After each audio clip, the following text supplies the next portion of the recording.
Tonight from San Francisco, ESPN Sunday Night Baseball presented in high definition.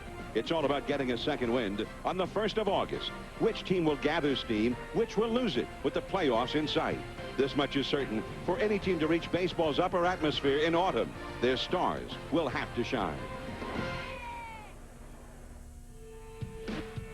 What will it take, and who will it be? August is upon us, and now more than ever, the pressure is on them, the stars, who must rise up to take their teams the rest of the way and into the postseason. There's a golden opportunity to reach October for the team by the Bay, and its two biggest stars, they must be Giants and seize the day. The three sluggers who've helped carry the Cardinals will have to continue playing larger than life for St. Louis. Tonight in San Francisco. That ball is gone! Got him with the heat. Edmonds, a miraculous catch.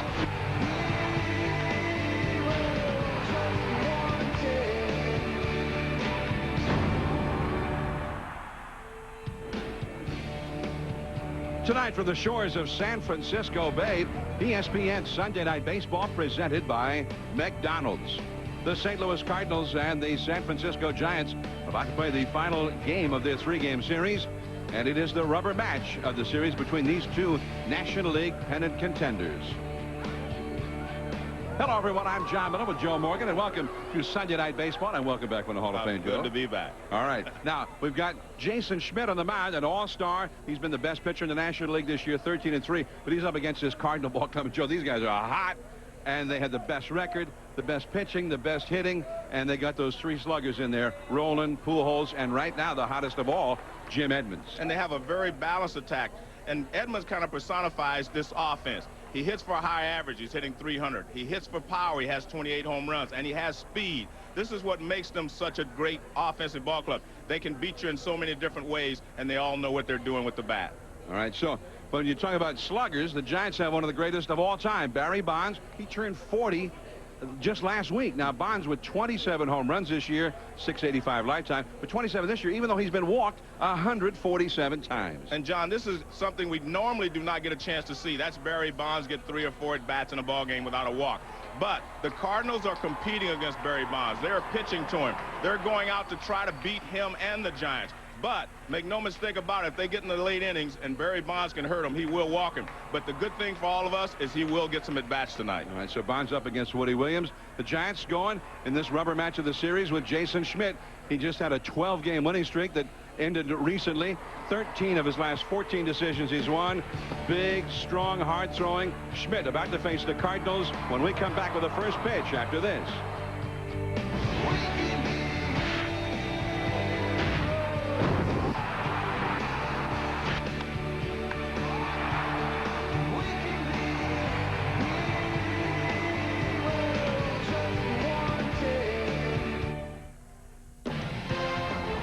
ESPN Sunday Night Baseball, presented by McDonald's. Brought to you by Lowe's, where you'll find all your home improvement needs. Lowe's, improving home improvement.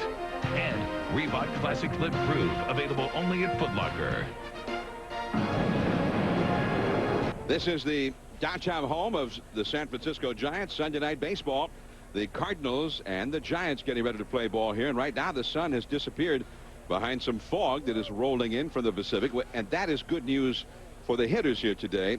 Starting at this time of day, that setting sun will often reflect off the center field scoreboard and right into the eyes of the hitters. I'm John Miller with Joe Morgan, and let's go now to another member of our crew here in San Francisco, Gary Miller. Gary? John and Joe, Jason Schmidt has been a godsend to the Giants this year, but you remember back in spring training, they weren't sure how much they were going to get out of him. As late as his last start in March, he couldn't go full speed, but that elbow is fully recovered now. In fact, they do no special treatment for him, but he told me his last few starts, he hasn't felt all there. Well, that's scary for the rest of the league, because one of those, besides that loss that ended a 3-month winning streak, was an 8 shutout inning performance. So he's trying to bounce back from that tonight and had another good outing in his last outing. He's going for his 100th win tonight as the Giants take the field. All right, Gary, and there is Jason Schmidt heading out to the mound. He is 4th in the league in earned run average, 3rd in strikeouts, 1st in batting average against him. He is a slump waiting to happen for hitters in the league this year. So let's take a look now at the St. Louis Cardinals batting order that will be facing Schmidt. Brought to you by McDonald's. It will be Tony Womack at second base, the veteran, a speedster. Edgar Renteria is at shortstop, one of the best in the business. At first base, Albert Pujols. This is where you get into the power. 29 homers, 74 batted in. The cleanup hitter, Scott Rolen, 24 homers, 94 batted in, leading the league in RBIs. Jim Edmonds in center, 28 homers, 74 batted in. Then Roger Cedeno, the veteran, another speedster. He's in right field hitting 6th. John Mabry will be in left field hitting 7th, and he's been doing well, hitting over 300. Mike Matheny, the catcher, one of the best defensive catchers around, and Woody Williams, the veteran right-hander, on the mound for the Cardinals, and he'll try and get them the rubber match of this series, as Jim Edmonds has been having a huge week. He homered against the Giants a week ago Saturday and has just continued on. 3 in a row in Cincinnati, 3 games in a row he homered there. Had one here last night as well. Jim Edmonds is sizzling hot, Joe. Well, Jason Schmidt is the only guy that I think in this league right now that can go through this lineup 3 or 4 times and still hold this lineup down. They have such good hitters on this ball club, but he'll have to have his excellent control tonight to be able to do that. He has a good high fastball, and he throws a changeup. He'll throw a slider. He has breaking balls, but his main pitch is the fastball, and he spots it so well, and the great changeup. And the defense behind him tonight will feature, of course, in the left field, Barry Bonds. You see the dimensions of the ballpark. And this 399 plays a little deeper than that. But you see Bonds in left, Grissom in center, and Nathan Perez, all Gold Glove winners. Snow at first base. This is supposed to be a great defense, but actually they have not played great this year, John. I mean, you know, if you look at credentials there with all the Gold Glovers in there, you'd think they would have a great defense, but it's just an average defense. Yeah. Defense was a real strength for the Giants last year when they won 100 games. But so far this year, some of those former Gold Glovers are starting to show their age, perhaps. I mean, Barry Bonds has turned 40, and he admits that body is not the same body that won all those Gold Gloves out there.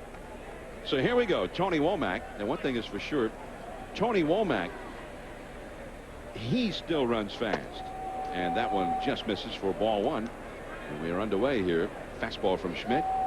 Touches the rosin bag. He's part of that balanced lineup we talk about. They have speed, they hit for power, and they have good average, and this is part of the speed. That's a fastball for a called strike. Womack, I mean, he's been a great comeback story this year. I mean, nobody seemed to want him. The Cardinals got him after he was released by the Red Sox during spring training. That's a foul out of play. And he's hitting .297, 17 steals. He's playing a very fine second base for them, and he's really been the igniter at the top of the order. I think that's the thing that's been impressive for them has been his defense. He's getting better every day as a defensive second baseman. He's played a lot of shortstop as well in the major leagues. Nathan Perez. And it wouldn't have mattered anyway. Yeah, anytime you dive for a ball up the middle with Womack, you might as well hold it. But you mentioned one of the reasons I think teams shied away from him was his throwing. He had the bad elbow, and they just weren't sure that he was going to be able to throw. And he's gotten progressively better as the season has gone along. So Perez looked like he might have gotten a little shaken up as he made the dive for that one. It was a sort of an odd-looking dive, the way he hit. And it looked like he hit differently than he was hoping to hit. So now you've got a guy who can steal a bag at first base, Womack, and an excellent hitter at the plate, Edgar Renteria. Well, this is a perfect guy to hit second on this ball club. He can shoot the ball to right field. He can pull the ball. He drives and runs. He's really an excellent second place hitter. I mean, you can hit and run with him. You can do a lot of different things with him. He'll take the pitches, let Tony Womack steal, and then move him over. He's the perfect complement to Womack in this lineup. And that fastball misses up and away. 1 ball, no strikes. I think it's very difficult to hit and run a lot of times with Schmidt because you guys swing through his fastball a lot. He throws so hard with a lot of movement that it's difficult sometimes to put the ball in play on a specific pitch. Bill Welke is the plate umpire. Dave Ashwig at first base. Wally Bell second. Las Diaz at third. The runner going. The ball is popped up. Perez checking out the whereabouts of Womack as he goes back for it. He's got it. One away. And I think that was supposed to be a steal. It looked like Womack took off and Renteria got a pitch that he could handle. But Womack looked like he was stealing the bag. So now the Cardinals' power will come up. Here is Albert Pujols. .319 average, 29 homers, 74 batted in.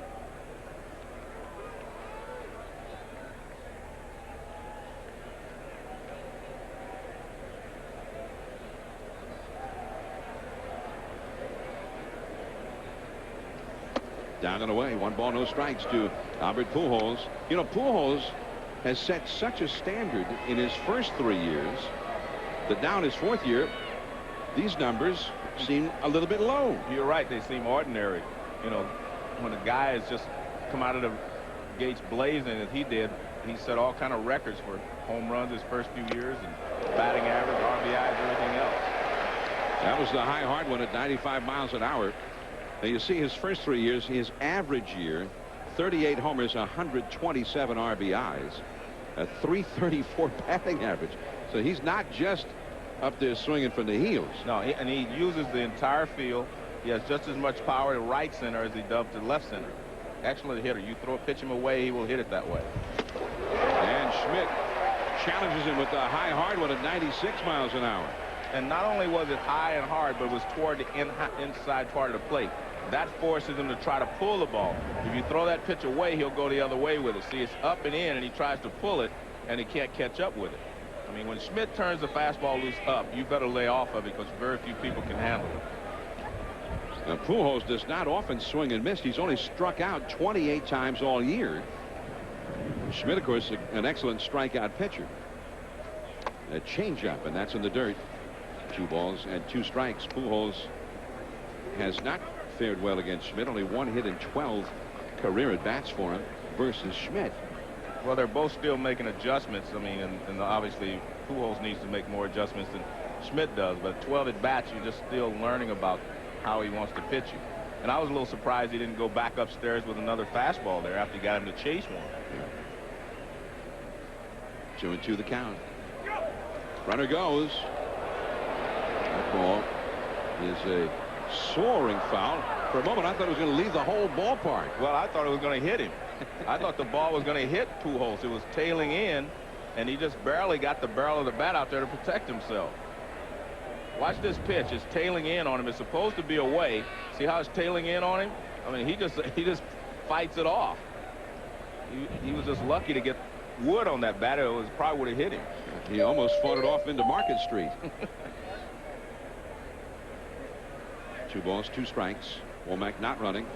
Right back to the screen. That looked like a pitch that he'd like to see again. Not exactly where Schmidt wanted to throw that one.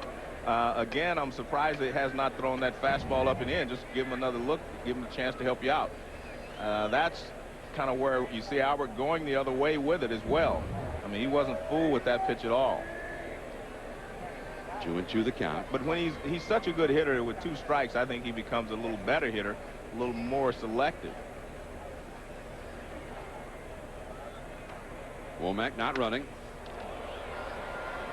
Another high foul. Well, he tried to get the fastball in again, but that one wasn't up enough. I mean, you can see that when he does come inside, Pujols is protecting, but that one just wasn't high enough.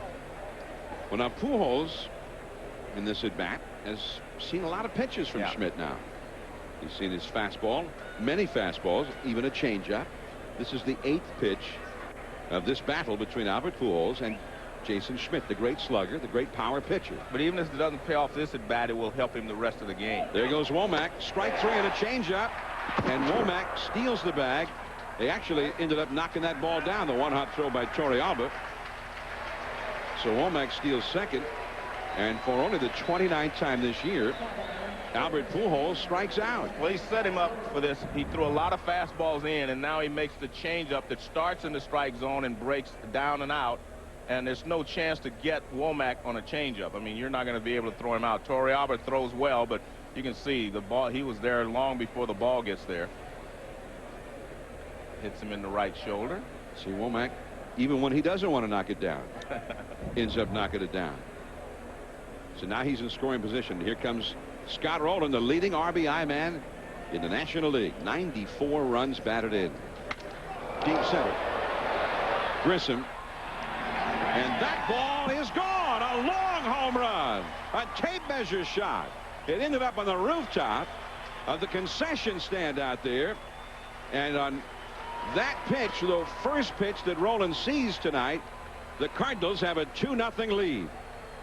As I said earlier, it's almost impossible to go through this lineup 3 or 4 times without getting touched up.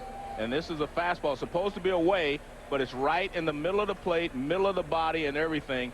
And Rolen does put a charge into it straight away. Doesn't try to pull it. He just hits it over the center field wall. That shows you a lot of strength there. The center field here plays deeper than the 399. I mean, that might have been about a 440, 450. Yeah. That, you know, all the way to that hitter's backdrop is about 490. And he hit it on the roof of the concession stand out there. There's a sod garden behind the center field fence. And then went well behind that is the concession stand. Jim Edmonds, the hitter, and a changeup for a strike. 1 ball, 1 strike. You see there's Grissom in center, and there's the concession stand rooftop out there. And the sod garden in front of that. And then there's an opening from the concession stand to the hitter's backdrop there, as Edmonds had to lean back from that high, tight fastball. And John, I still think Schmidt will pitch a fine ball game. It's just going to happen. I mean, when you have good hitters, if you make a mistake, a lot of times it'll cost you. But I still think he has good stuff, and I think he'll still pitch well in this ball game. That was another changeup, and Edmonds just a little bit out in front of it. Watch the target was away. Look at the glove out there. Now look, the ball moves back to the middle of the plate, belt high. And that is a danger zone for a guy like Rolen.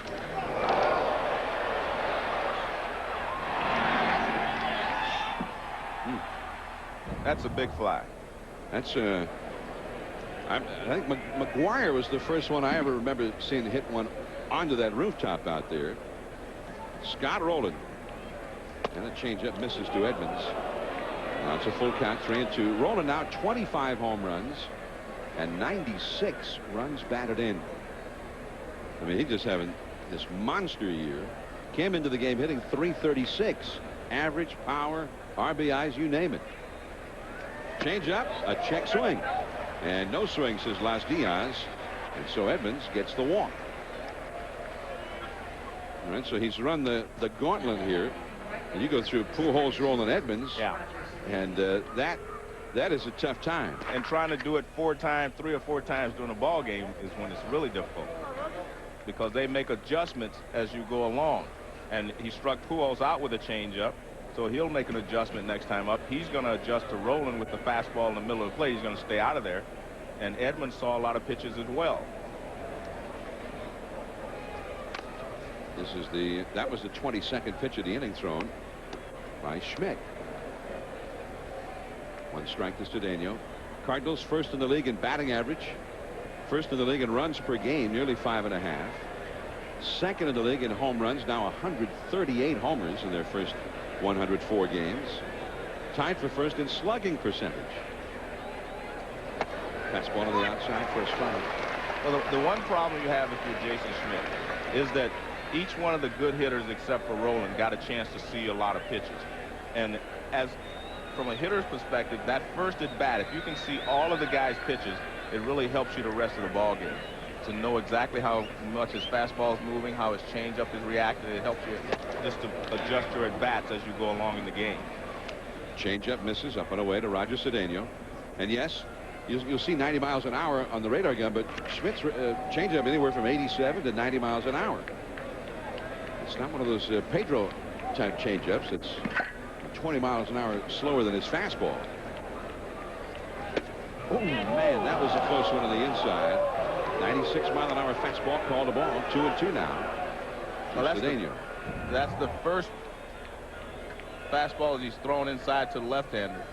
And you can see it's out of the K zone, but remember the K zone is accurate to like almost a ½ inch, so that ball could have just been a ½ inch off the plate inside. And that changeup is fouled, and the count still 2 balls and 2 strikes to Cedeno. Woody Williams, the Cardinals starting pitcher, already staked to a 2-run lead. Well, yesterday the Giants staked Kurt Reeder to an 8-run lead in the first inning, and I'm sure Woody Williams is saying you only have 2 now. We need 6 more. Yeah, he deserves 8 just as much as Kurt Reeder. Exactly. 2-2 to Cedeno. Another foul back out of play. So Schmidt is having to throw a lot of pitches here, and we've only really seen fastball changeup so far from Schmidt. But that's the good point, John. That's a great point in that the next time through the lineup, I think he's going to have to throw some curveballs and some sliders to keep them from adjusting to what they've seen here in the first inning. And it's great that he has other pitches to go to. There's a curveball, and that bounces in there. So now it's 3-2. So Schmidt is not real sharp here in this first inning. And I think the Cardinals need a little credit too. That's the point. I think the Cardinals are a little tougher to go right after than some of the other teams that he faces in this league. But I think he has to just go ahead and throw the fastball here. But he's got a good changeup. But I think you have to set a standard here. Runner goes, and the changeup strikes him out. But a 29-pitch first inning for Jason Schmidt. Now Woody Williams getting ready to head to the mound. The Cardinals leading the Giants 2-0. San Francisco, the city of cable cars, and they even have one here in the Giants ballpark. Out behind the bleachers on what they call the arcade. The Giants batting order now brought to you by McDonald's. It'll be Ray Durham leading off at second base. He had a 3-run triple here last night. Michael Tucker, the veteran, in right field. J.T. Snow, another veteran, at first base. He's had a hot bat lately. Barry Bonds, the great slugger in left field, 27 home runs, leading the league in hitting. Edgardo Alfonso, he's been in a slump lately. He's at third base. Marquise Grissom also been struggling, although he's hit well this weekend since they traded for Ricky Leday. It'll be Nafi Perez at short, hitting 7th. Yorvik Torrealba giving Krasinski a night of rest, and Jason Schmidt, the pitcher, batting 9th. And the Cardinals pitcher, the right-hander, the veteran from Houston, Woody Williams. And Woody got up to a very slow start this year, but he's got a winning record now as he throws a called strike to Ray Durham. And you'll see a lot of pitches like that over the outside edge, one side or the other, changes up, and he throws a cutter. A little cut fastball. But it's interesting that at the beginning of the season, it was Woody Williams and Morris. They were the guys that were supposed to carry this ball club. But they've gotten great things from, Suppan, Marquise, and Carpenter. And that's why they're in first place. They've gotten a lot from their pitching staff, their starting pitchers. There's that little cutter inside, or curveball, one of the two. Womack throws out Durham. Durham almost took out 2 of the Giants' best hitters there. Snow and Bonds were in harm's way. Look out. Wow. Well, Barry still has the great reaction. And you know what was good? You know what's great about that? He was watching the pitcher just to see, how his delivery is, watching all the movement on the pitch. Then all of a sudden, here comes the ball. Barry wants to know. Yeah, but I don't think Durham wants to hear it. He just got jammed. You know what I mean? That's ball 1 to Tucker. Yeah, he just got jammed. I don't want to hear it. But, I mean, you hit one that late. I mean, maybe he wants to know, hey, is Woody Williams throwing 105 miles an hour out there or what? There's a ball to Tucker, 2-0. Now Bonds still looks like he's tough to hit. His godfather, Willie Mays, it seemed like he was almost impossible to hit. I went in the locker room before the game, and Willie was there today, as he is on most days.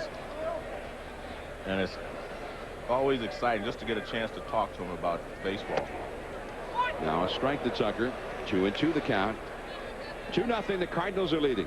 Barry Bonds in the hole with J.T. Snow on deck. They need to get a base runner to get Bonds up here in the first. That slider is low. Now it's a full count to Tucker. By the way, Joe, the official estimate of the distance that Rolen's home run traveled, 465 feet. And that's a base hit into right center. Cedeno cuts it off. Tucker's going to challenge him. The throw is offline. A double for Tucker. And that's good heads-up base running by Tucker. I thought he should go for 2. And he made up his mind quickly, and he just kept going. He has a lot of speed, and that ball's in the right center field, and it's a long throw. It's a long throw for Cedeno. And you see he comes out of the box hard, and that's what lets him know that he can make it. And you see he actually makes it very easily.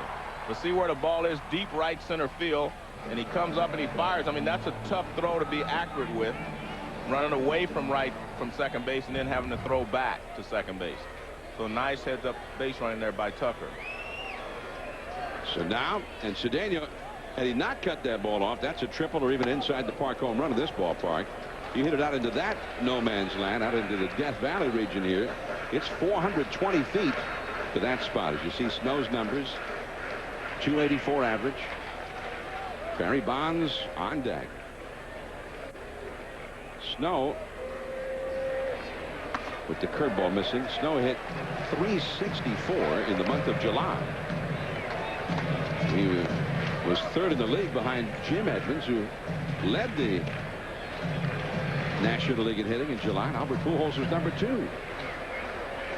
Snow's second highest batting average for any calendar month in his career. The best in 9 years for JT. And that slider is low. 3-0. JT's dad lives in St. Louis now. Jack Snow, the former great wide receiver in the NFL. And he's the color analyst on the St. Louis Rams football broadcasts during the NFL season.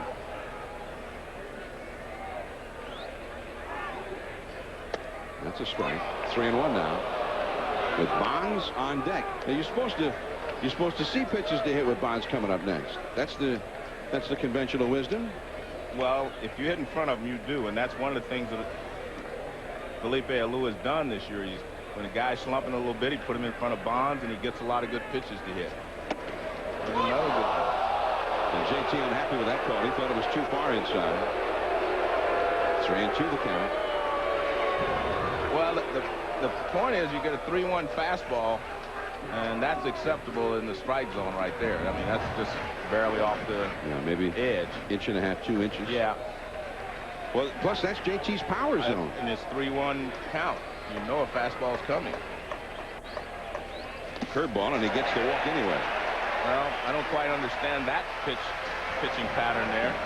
To throw a 3-2 breaking ball to JT Snow with Barry Bonds coming up next. The question is, would you rather have JT swinging a 3-2 fastball or Barry swinging anything with a runner at second? We are in downtown San Francisco. ESPN Sunday Night Baseball. I'm John Miller with Joe Morgan, and here is Barry Bonds. Bonds now at 685 career homers. He, at 40 years old, is leading the National League, leading the major leagues in batting average. He's got 27 homers, and that's even though he only has 237 at-bats. Bonds has walked 147 times this year, but Tony La Russa had said that his Cardinal staff would compete with Barry Bonds, and they've been doing that. They've been pitching to him. Left field. Mabry has room, and the runners will go back. Well, that's one that they got away with. That was a fastball right there, and I think Barry just couldn't believe it was right there in his wheelhouse, and he was a little late on it. Now watch this. Watch this pitch. Barry Bonds, I mean, he just usually nails this ball to straightaway center field, but I think he just was surprised maybe that they came right after him with a fastball, and he hits it to left field. He was just a little late on that. That's the kind of ball that he hits out in straightaway center field. And Woody Williams must be one of those guys that Bonds does not ordinarily see the ball well against. He only has 3 hits in 16 career at-bats against Williams now, as Alfonso shoots one foul down the right field line. Well, that would be the only thing that you could think of, because there's no way that Woody Williams has pitches that Barry Bonds can't handle. But then again, if you don't see the ball well out of his hand, it causes you to be late a little bit, like Barry was on that pitch. I mean, every so often there'll be a pitcher that gets Barry out regularly, and Bonds said, well, you know, I don't see the ball well out of his hand. Well, that's the reason you have trouble with him. And it's funny because it could be just that this guy is 6'1", at, you know, whatever, 1 inch too short or 1 inch too tall, and you just do not see the ball come out of his hand like you would like to. I mean, it doesn't have anything to do with eyesight. His eyesight's fine. And it doesn't have anything to do with, you know, his pitches or his stuff. And so you find the ball right there. A lot of times hitters use different keys to find the ball. Barry finds it in his arm motion. A lot of guys work right off the front shoulder. And back to the screen by Alfonso. So now Barry is 3 for 16 against Woody Williams with that deep fly ball to left field. And you see Barry saying, I didn't get there. And that's exactly what it was. He did not pop the ball there. He's saying that I was late with the barrel. He just didn't get the barrel of the bat to the ball. Bonds has had 1 hit in 7 at-bats in this series now. He hit a 2-run homer in his first at-bat of the series on Friday and has not had a hit since then. Cardinals have only walked him 1 time. They also hit him 1 time. John, we're going to try to show the fans what a hitter sees and what he tries to pick up. Now, this is where you look. You don't want to look at his face. Now, when he gets right there, see, a lot of guys work off this shoulder, so that means they'll find the ball late. Barry works off the arm angle, and that tells him what the pitch is going to be. Even though when you like to have a pitcher get his arm away from his body like that because you can pick the ball up easier. Alfonso pops it up. Womack, and that is the inning. So Woody Williams was living dangerously, but he gets through it. The Giants leave 2 men on. Cardinals 2, Giants nothing. Sunday night baseball from San Francisco. The Cardinals 2, the Giants nothing. As we start the 2nd inning, the look from down the right field line here at SBC Park. John Mabry, first ball swinging on a changeup from Schmidt, and it is 0-1. Mabry hitting 7th in the order. He'll be followed by Matheny and then Woody Williams. Jason Schmidt touched up for a couple of runs in that first inning. It was sounded like a cannon went off out in McCovey Cove or something there. It startled Schmidt and Mabry. Maybe one of those battleships out there doing battle with each other. 0-2 now to Mabry. The fastball following the changeup. The 2 runs the Cardinals got against Schmidt in the first inning have to be kind of a shock to Giants fans. It's only the 2nd time in his last 17 starts he's allowed any runs at all in the first inning. And the changeup strikes out Mabry. Well, the Cardinals have great talent, and they're at first place. But Tony La Russa, Cardinal manager, says that that's not the only reason they're doing well. Talent only goes so far, and that's why sometimes you see talented clubs that the wins aren't there because you have to match talent with execution. I mean, I keep reading because Larry was prominent with the Pistons, and I just saw him say the same thing about the Olympic team. You know, basketball's meant to be played right. Well, so is baseball. You know, you throw the right base, you run the bases correctly, you play defense, you take good at-bats. So we've done a good job of playing the game right, and it's given our talent a chance to win some games. Well, John, that is the right philosophy for this game, and you'll find that most great managers adhere to that type of philosophy, whether it's in basketball, as you was talking about Larry Brown, or whatever sport. Play the game correctly. Do the little things, and you'll win ball games. You know, especially when you play as many ball games as baseball does, 162 games. Little things will help you win more games in baseball than any other sport because there are so many more games. 0-2 to Mike Matheny. And too high with that fastball. Tony La Russa, 25 years ago, Joe, that he took his first major league managing job with the Chicago White Sox at the old Comiskey Park. 1-2 the count. Yep, he tried that high hard one again, and again Matheny able to lay off, and it is 2-2. I think Schmidt is more effective when he's right at the top of the strike zone, John, with that good fastball. That's when he gets more strikeouts with the fastball, right up the top. And right now, you know, he's missing high, and you're not going to get a lot of good hitters to chase that pitch way up out of the strike zone. Change up. JT Snow waits for it. He'll take it himself. And Matheny is out number 2. Now let's go to our partner, Gary Miller. John and Joe, Tony talks about great coaching minds. Before the game, his old buddy Bill Walsh, who we knew from the 49ers days when he was coaching the Oakland A's, they got together. He brought him in the clubhouse, exchanged some pleasantries. Bill said he doesn't get out to the games that often, only when Dusty Baker or Tony are in town, but they had a lot going on for them. Tony said that Bill led the groundwork for him with those great 49ers teams that led to his A's championship squads. And of course, you know, he's that great relationship with Bobby Knight as well. So that's when Tony installed the West Coast offense with the A's, apparently.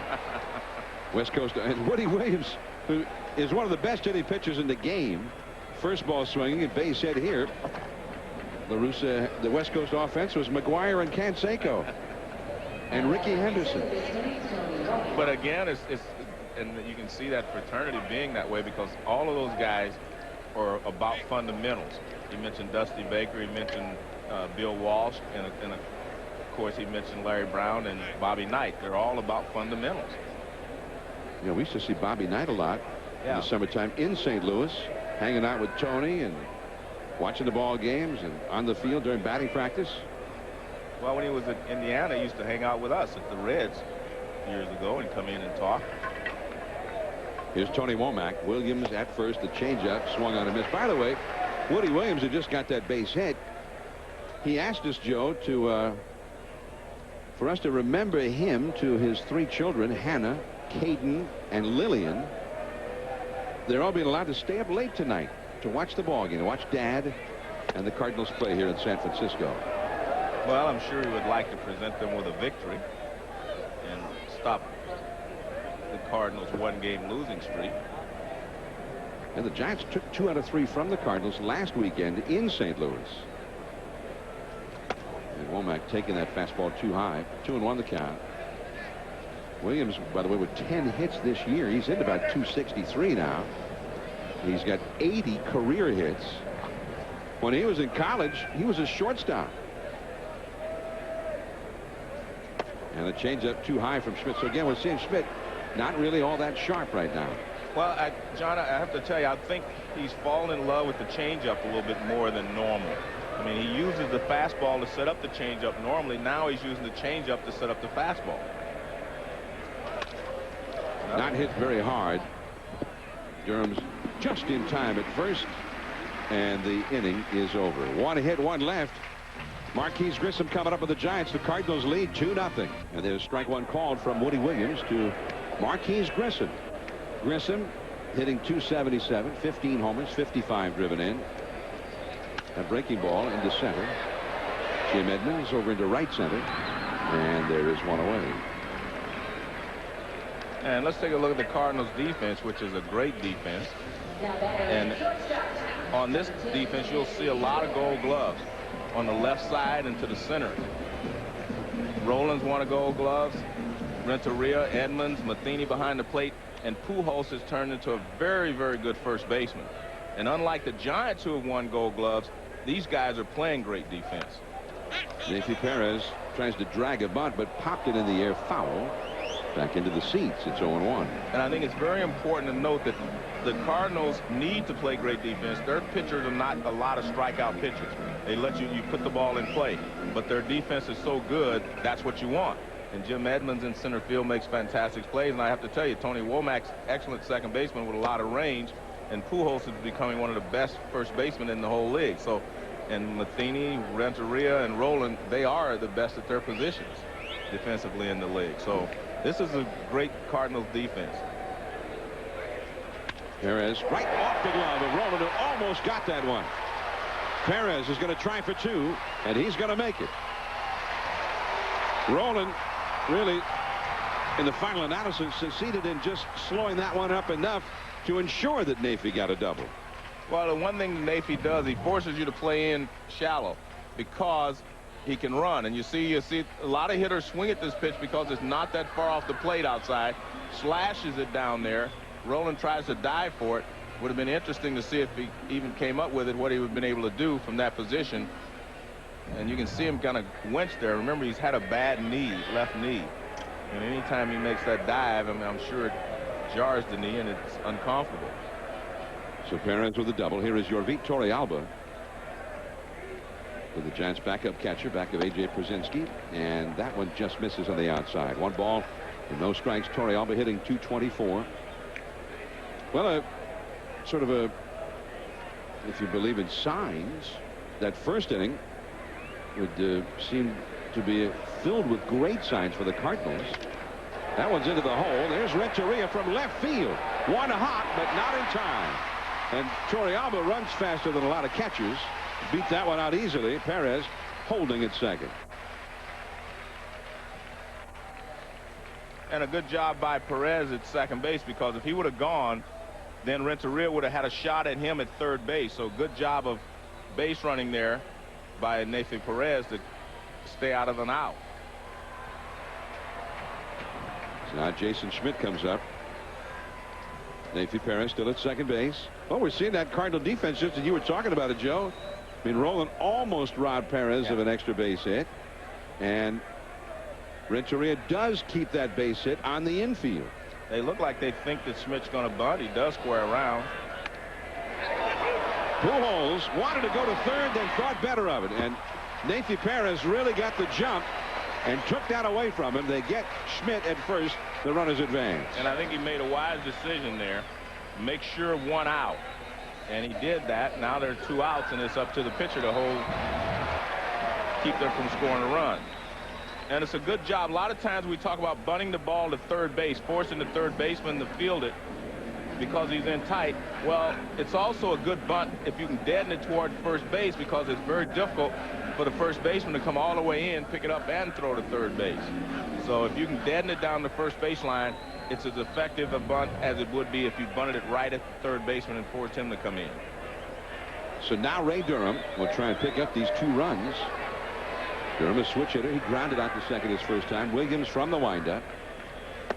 Got the outside corner with that one, and Durham didn't think so. 1 strike to count. Woody Williams had given up the 3rd highest number of runs in the first inning of his start this year in the league. But as the curveball misses, he didn't give up any in the first inning of this game. Schmidt, who'd been not giving up first inning runs at all in his last 16 starts. Only one other time he gave up the runs in the first.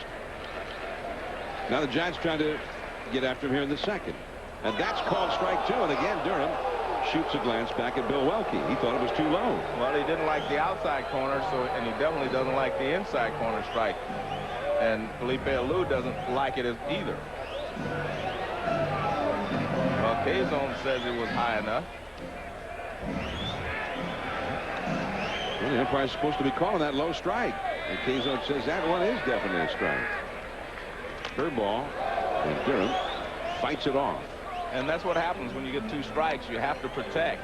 I mean, if either of those first 2 pitches would have been, 3 pitches would have been called a ball, then he wouldn't have had to swing at that pitch. But if you have 2 strikes and the ball starts in the zone, you almost have to go after it. And that's why he's so upset, right? I mean, it's not because a fan might say, well, hey, that pitch is pretty close. Get off the umpire. Well, it changes everything. Changes the pitch that he can throw and where he can throw it. 1-2 the count. Runners at second and third. And Durham's got a base hit. Nathan Perez in to score. Torrealba's going to be held up as Mabry fires into Rolen, the cutoff man. And Durham continues to have success against Woody Williams. He's hitting .500 in his career against Williams. It's 2-1 Cardinals. Well, Williams wanted to get him out with a breaking ball, but this one is kind of hangs a little bit. It's not a sharp breaking ball. So it kind of hangs right there in the middle of the plate. And Durham just fights it off to left field. And because they're playing so shallow, Torrealba is not able to score. And a good throw in from left field. They hit the cutoff man. Mabry hits the cutoff man. Torrealba held up by Giants third base coach Gene Glenn. Now here is Michael Tucker. Very high. Now in the past, Joe, we might have been talking about, as Jason Schmidt getting that bunt down, set up the RBI there for Ray Durham. We might have been talking about Ray Durham being a threat to steal here, but Durham almost never steals anymore. He's had some hamstring problems with the Giants.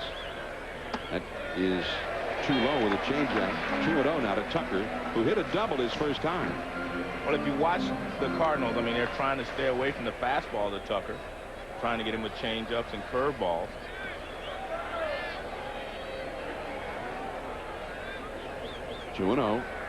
In the dirt. Another changeup. 3-0. Nice save there by Matheny. And you mentioned he's one of the best in the game, and he's especially adept at blocking balls like that. Mike Matheny. 3-0 the count to Tucker. J.T. Snow is on deck. And it's a 4-pitch walk to Tucker. And now the bases are loaded for Snow. That was kind of interesting. They did not want to give in and throw him a fastball, throw him a lot of change-ups or whatever. But you also move another runner into scoring position when you walk him, and that was pretty much a pitch around. He pitched right around Tucker after he fell behind in the count. He did not want to throw him a fastball. And I think that's one of the things that's different now, in that pitching coaches will allow you to do that, whereas before they say you don't walk guys because eventually they come back to haunt you. But I think now you see a lot of times they will pitch the guys and walk them. I mean, they threw J.T. Snow a 3-2 curveball last time up, with Barry Bonds coming up next. So it just tells you that the philosophy of pitching has changed a lot. Snow lofting that fastball high and foul and out of play into the grandstand off the left field side. Well, Michael Tucker, 5 hits in 13 at-bats lifetime, including a double tonight.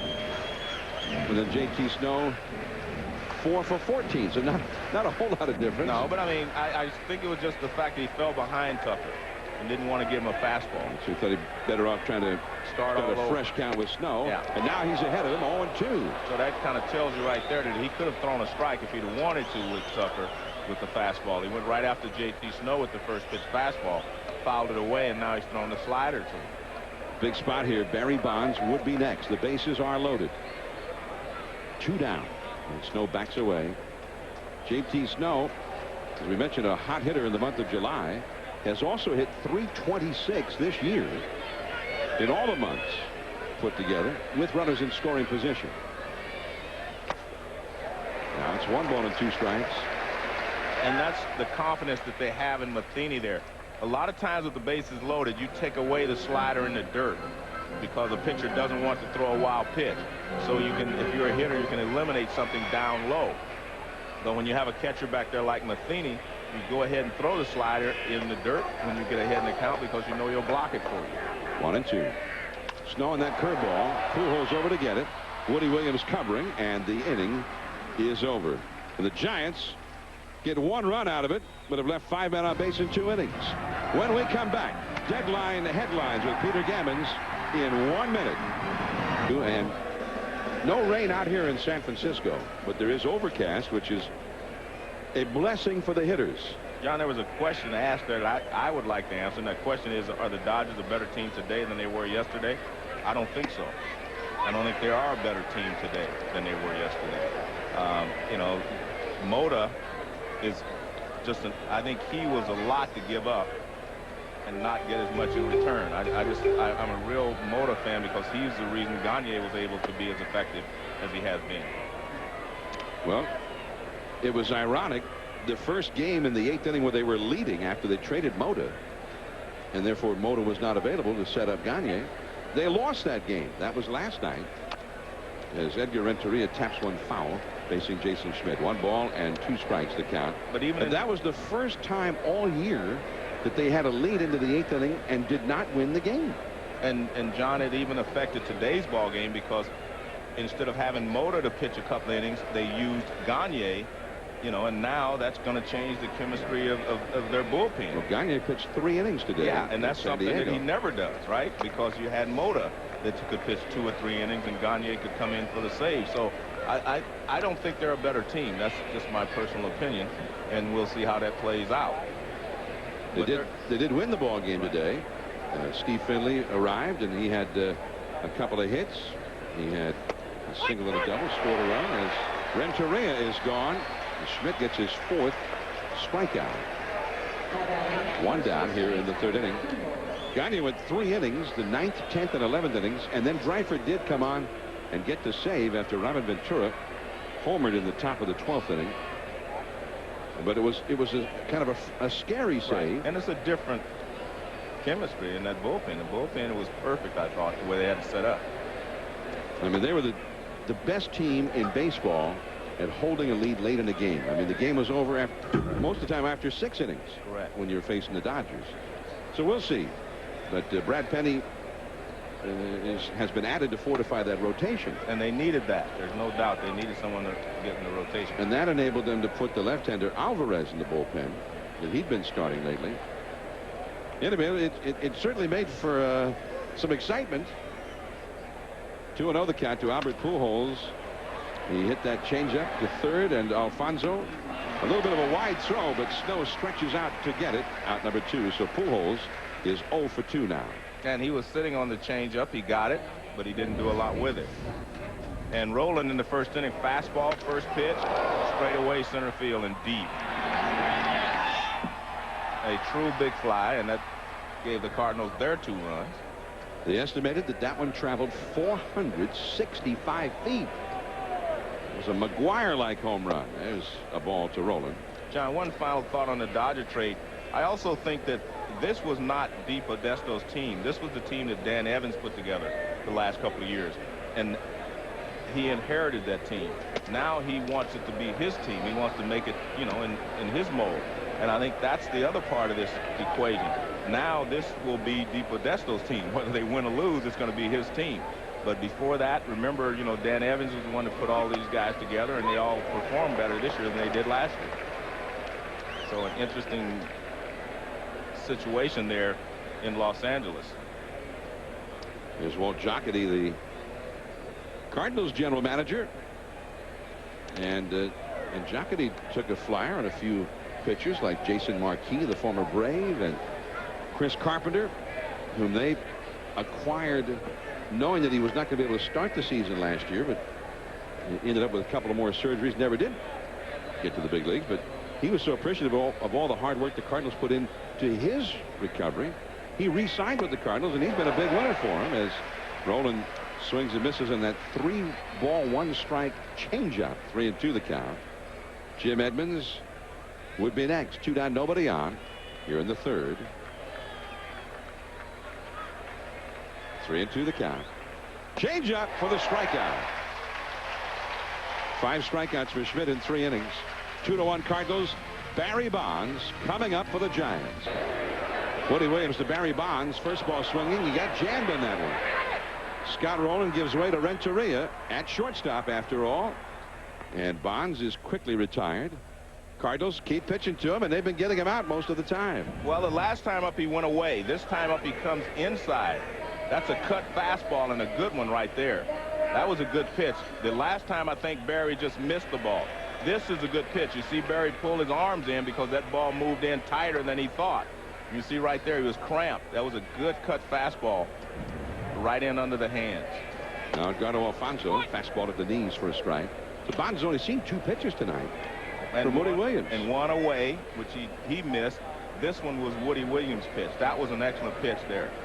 That ball just ate him up inside. And so, you don't see that often with Barry Bonds. So that pitch didn't end up being the pitch Bonds thought he was swinging. No, at. exactly. He thought it was a fastball in, and at the last second you could see the ball really jump in on him, cut in on him, and he kind of inside out of the ball. He couldn't get his hands to it. So Barry was probably already estimating just how far out of the McCovey Cove that was going. And then the ball cut in on him a little bit. Exactly. Yeah, because it was headed for McCovey Cove till it took that little cut in at the last split second. Yeah, he hit one into the water here on Friday night in the first game of this series. And it went against Chris Carpenter. Now Gary Miller's out there just in case. There's Gary. He was ready. He had estimated that would be about the spot. And you'd have showed me something, Gary, if you were on some water skis. How about if I was in this chicken outfit in case there's an intentional walk? Well, you know, you can't be in a motorboat and get real close, though. I've been in the kayak before, John. Oh, there you go. That's more official, but, you know, there I'm you a are. veteran now. Gary Miller out in the McCovey Cove. That's a good look for you, Gary. 2 more innings. Man, who owns that yacht you're on, or boat? You have to pay for that information, Joe. Oh, okay. That's in the right center field. And that's going to fall in there, base hit. Alfonso's going to head for second as Cedeno gets it back in. A stand-up double for Fonzie. John, we talk about, you know, this is a difficult park to hit home runs in the right field, but it gives you a lot of base hits out that way that you wouldn't normally get because they guard the lines and they give you that gap in right center field in a lot of cases. that ball right there is in another ballpark. This is a fly ball to right that the right fielder catches. Right there. That ball would be caught in most other ballparks. But here, because of the dimensions out there and the way it is angled out, you're protecting in a different manner. See, these balls out here, fly balls, are just base hit that wouldn't happen in another ballpark.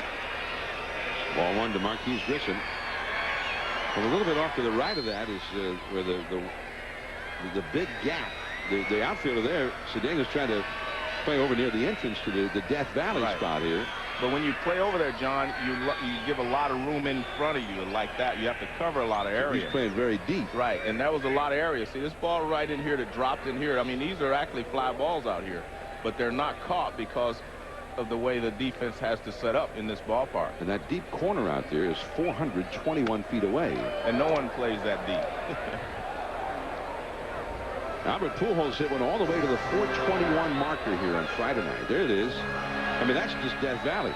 It's somewhat similar to that spot at Fenway Park near the bullpens.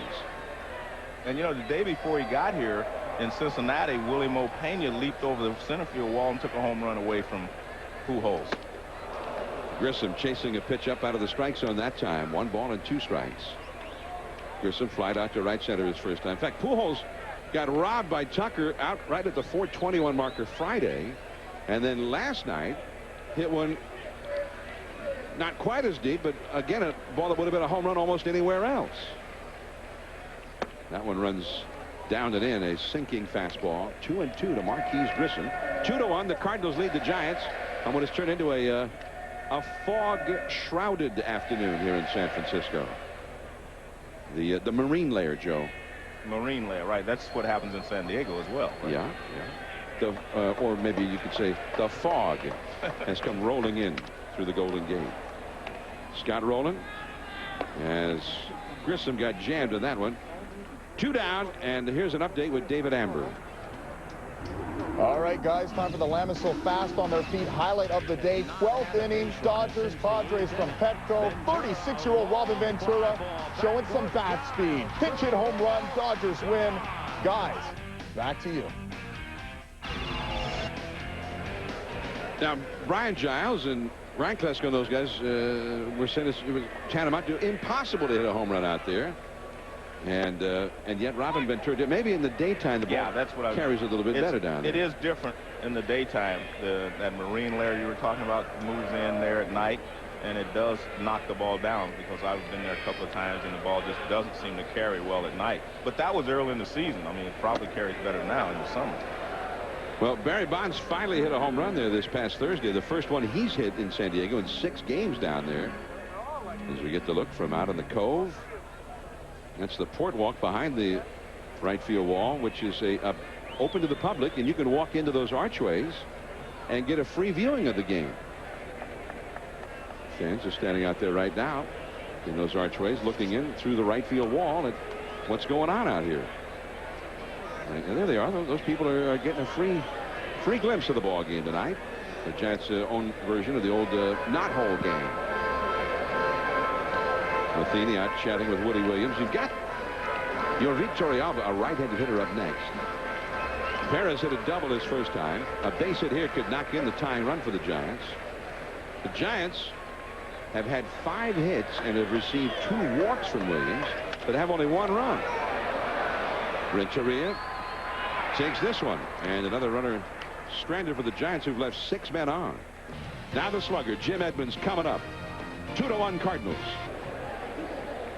We're back in San Francisco. 2-1 Cardinals as Jim Edmonds bunts one against Jason Schmidt. Foul. Now, here's the guy who's the hottest hitter in the planet. 28 home runs. And he's been hitting a lot of them here lately. And I guess that says something about how tough Jason Schmidt is to hit if he's up there bunting. Yeah, but it's also a situation you say, well, when you're swinging the bat well, I don't want to give up an out or even risk it. You know, when you're in a slump, I think a bunt is great. But I don't think that right now Tony La Russa wants him bunting in this situation.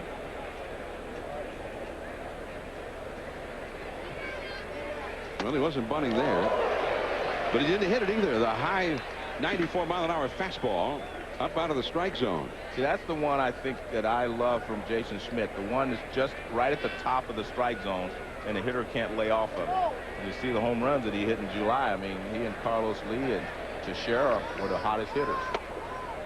And he laid off that one. Yes, that was a look at who's been hitting for power. Brought to you by Gillette M3 Power. Most home runs in July. Edmonds, Carlos Lee, and Teixeira. Tied 13 apiece. It's a pretty good month. Ooh, man. And I think Jason Schmidt's starting to heat up here, because that fastball was in a good spot to handle, but it also appeared that that ball took a second stage and just went right by him. And Edmonds is a good fastball hitter. That's a good pitch to handle normally. Now look at the arm angle. We're going to try to show you the difference. When you get your arm this far away from your body, then it's easier to pick up the ball. But Schmidt throws out of his, he short arms the ball a little bit, which makes it a little more difficult to pick up. Roger Cedeno, first ball swinging, thrown out by Alfonso. 2 down for the Cardinals. If you're a hitter, this is what you try to see. You try to find the ball as quickly as you can. But what we didn't see here is that his shoulder was here, and it kind of hides the ball a little bit more. He hides the ball a little better than Woody Williams does. Williams gets his arm out there very quickly, and Schmidt kind of short arms the ball a little bit. At least that's what it's called, where you're throwing a little bit with your arm closer to your body, and it makes it tougher to pick up the pitch. Tougher to pick up the release point. John Mabry, changeup at the knees for a strike. Well, didn't look like Edmonds was picking the ball up very well. And that's what he's tough to pick up. And that's what makes his changeup effective, I think, because he looks like he short arms it a little bit, and it looks just like the fastball coming out of his release. See, there's not much difference between those two pitches there, release point wise. It looks like it's the same arm speed, same arm angle. Ball and a strike to Mabry. Mabry struck out his first time. 2 down, nobody on. And fastball misses. That's a good fastball right there. That one looked like it had a second stage on it again. It looks like his fastball starting to get a little more hop on it right at the end. And K-Zone thought that he actually got that one in the strike zone. Well, he's getting a little more hop on it now than he was in the first couple of innings. Mabry bouncing the next pitch foul. 2 balls, 2 strikes, 2 down, nobody on. Woody Williams and the Cardinals out front 2-1. Woody Williams has been in trouble in every inning of the game, and yet has allowed only 1 run. And the strikeout. That is number 7 for Schmidt. He has retired 10 of the last 11 that he's faced. 2-1 Cardinals when we come back. A look at one of the great moments in the last 15 years of baseball coverage on ESPN. Leading at second. The runners are going. The hit and run is on. And it's going to be a triple play. Out number 2 and out number 3. An unassisted triple play for Rafael Furcal. One of the few times in the history of baseball that we have seen an unassisted triple play. Rafael Furcal gets all 3 of them. A real rarity as seen right here on Sunday Night Baseball. And you know the guy who hit that ball? Woody Williams. Williams, the runners took off, and they doubled up Matheny at second, and Orlando Palmeiro was the man heading to second base who got tripled up. And that ball is hit a mile foul. Man, that's a breathtaking foul ball home run. You like that, I know. You like that. Whoa, boy. I think we're arguing that night on whether they should be running, too, in St. Louis on that triple play, because I said the reward is not worth the risk. And the risk, obviously, is hitting the line drive. As I recall, you were against it. Yes, I was against it. And I kept telling him to go. But I'm always against it. I mean, what are the odds that he's going to hit a line drive right at somebody? Yeah, but you know, but look how devastating it is if he does, is the question. Every time I say that, they hit a triple play, by the way. Renteria. This ball up there about 12. That's like a Ray Guy punt. You remember Ray Guy, the old punter for Oakland?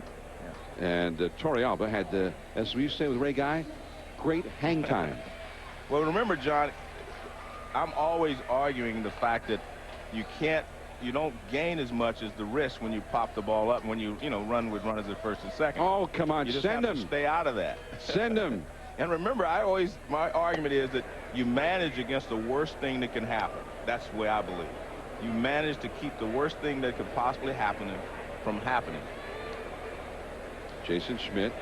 Well, you know, we had that argument another time on Memorial Day at Yankee Stadium a few years back. Exactly. And the Yankees hit into a triple play. Joe Torre all of a sudden sent the runners, and it was Randy Velarde who got the unassisted triple play for the Oakland Athletics as Schmidt strikes out. 2 men down for the Giants. The Giants, who have put 7 men on base in the first 3 innings against Williams, but only able to get 1 home. That was on Durham's RBI single in the 2nd inning. But I think if you're the Cardinals, you have to be afraid to let the Giants tie this ballgame. You better try to get some more runs, because Jason Schmidt is starting to throw the ball as well as he can. And when he does that, he can go through this lineup, because he has made the one mistake to Rolen. But I think that he can handle this lineup with his best stuff, and that's what he seems to have right now. Ray Durham hit that curveball to Pujols, and the Giants are gone in order on an 8-pitch inning for Woody Williams. His first quick inning of the game. 2-1 Cardinals. The lights are on in San Francisco. ESPN Sunday Night Baseball presented by McDonald's. It's the Cardinals first place in the Central. The Giants third place in the West. 2 pennant contenders in the National League. In the rubber match of a 3-game series, Jason Schmidt, a top candidate for the Cy Young Award so far in the National League this year, and he just misses off the outside to Mike Matheny for ball 1. Schmidt gave up a 2-run homer to Scott Rolen in the 1st inning.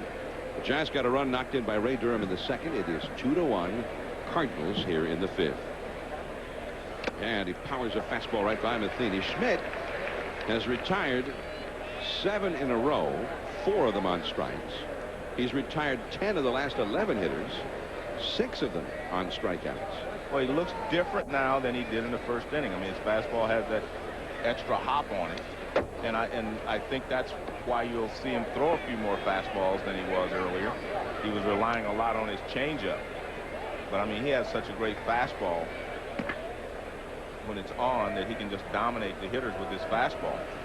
2 runs, 2 hits allowed in the 1st inning. Only 1 hit in the previous 3 innings, or the 3 innings since the 1st. And that was by Woody Williams, the Cardinal pitcher.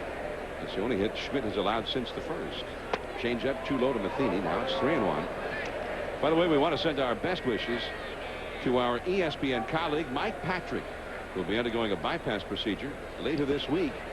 And we understand he's in good spirits, looking forward to getting all of that behind him and resuming his NFL play-by-play activities on ESPN Sunday Night Football in just a few weeks. So, Joe, I know you join me in wishing Mike all the best. And he is, by the way, a longtime diehard Cardinal fan. Well, we used to work together in Omaha during the College World Series, and I knew then he was a Cardinals fan.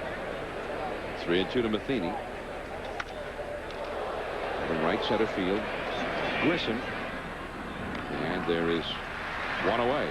And Woody Williams will be coming up. So Mike, we'll be looking for you on Sunday Night Football, and also have a speedy recovery. Well, I think sometimes working with Joe Theismann will do that to you, though. You know? You're blaming it all on Theismann. Yeah, sometimes Joe has a chance of irritating you. Mike, anyway. But they have a great chemistry there on the show. Well, you know, now that I think of it, Theismann probably advising me to go get a checkup. Having to work with you for 15 years. Yeah. Well, Paul McGuire's he's the calm one in the booth. Yeah. You know. Yeah. Real. Paul's Real calm, soft-spoken guy. Yeah. He calms things. He calms things down there for the football Sunday night crew. I actually went to a couple of games. With them, watch games, and I'd go in the booth before the game, and they're going all over the place like this, and McGuire's just sitting there, just waiting. Well, that's really the way we are. Yeah. Oh. I mean, what you see right here. That's the way you are. I mean, we're like 3 hours before the game. We're just sitting here. Total calm. Well, the baseball lends itself to that kind of calmness. See. Yeah. Football is kind of helter-skelter, and things going on. 11 guys running in different directions from each side. Little too high for Woody Williams. That was a fastball, but a pretty calm one. Woody Williams is 1 for 1 in this game. Oh, man. That was the hammer. Strike 3. Yeah, his 1 wasn't on that pitch. That's the old Moten-Gator curveball right there. I mean, look at that. I mean, that is devastating. I mean, even the better hitters wouldn't be able to handle this. Look at that rotation. Great rotation. And the one thing you look for if you're a hitter, not necessarily a pitcher when he's hitting, but you look for that little hump, that little rotation. When he rotates the ball out of it for a curveball, there's a little hump in it. Strike one to Tony Womack. Well, I think for Woody Williams on that particular curveball, the hump that he saw coming just told him in the middle of the swing, you're not going to be able to hit this one. 0-1 to Womack. And it's up and away. Womack got an infield hit to start the first inning. And that was the start of a 2-run rally for the Cardinals. Later, Rolen hit the booming home run to put the Cardinals ahead as the changeup misses. 2-1 the count. The Giants got to run back in the second inning. 2-1. St. Louis are in the fifth. By the way, between innings after the Cardinals have finished here, there's Scott Rolen. We're going to talk to Felipe Alou, the Giants manager, from the Giants dugout, as Womack has himself a base hit. Just kind of blooped it into right center. Well, he hit it off the end of the bat. And he is the first base runner for the Cardinals since Woody Williams singled, with 2 down in the second inning. We're now in the fifth.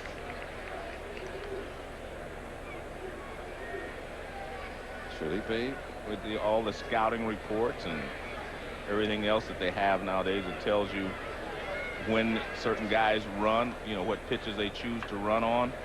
They keep a book on just about everything now. You know, did he try to steal on the first pitch, second pitch, third pitch in this situation 2 weeks ago or whatever?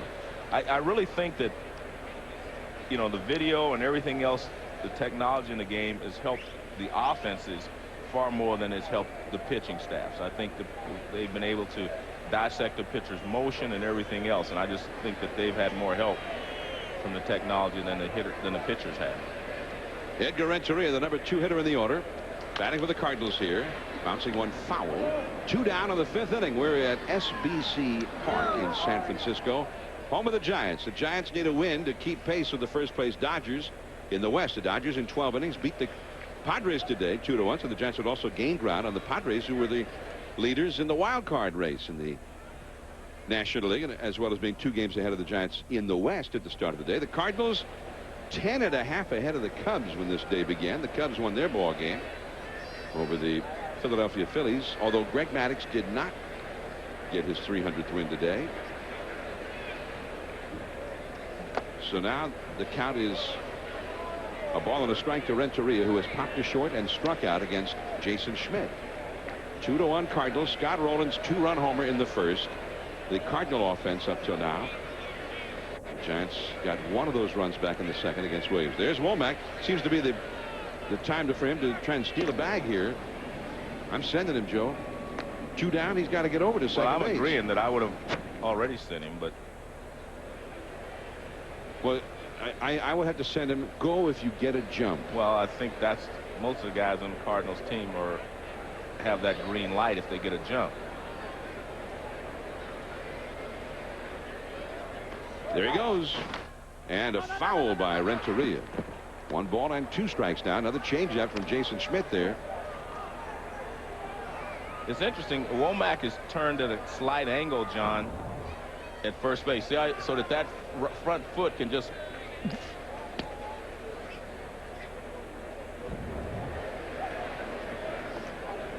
You got me all this.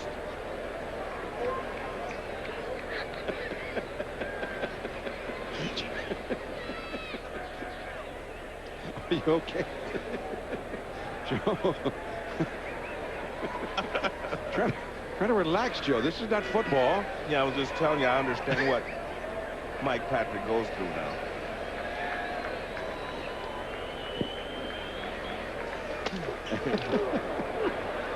And it's true. Well, the point I was trying. Are you all right? I'm okay now. The point I was trying to point out is the lead that Womack takes. He takes it at an angle so that he doesn't have to have a big crossover step from first base. That's it? Yeah. That's a... That got me all excited. And strike 3. Renteria down on strikes. That's number 9 for Schmidt in 5 innings. 2-1 Cardinals. When we come back, we'll visit with Giants manager Felipe Alou from the dugout. Sunday Night Baseball from San Francisco, 2-1. The Cardinals leading the Giants, and we're very pleased to have the manager of the Giants, Felipe Alou, join us from the Giants dugout. And Felipe, you acquired Ricky Leday. I just want to know, is he going to play mostly center field or right field? Where is he going to get his most playing time? He'll see action in all three outfield positions.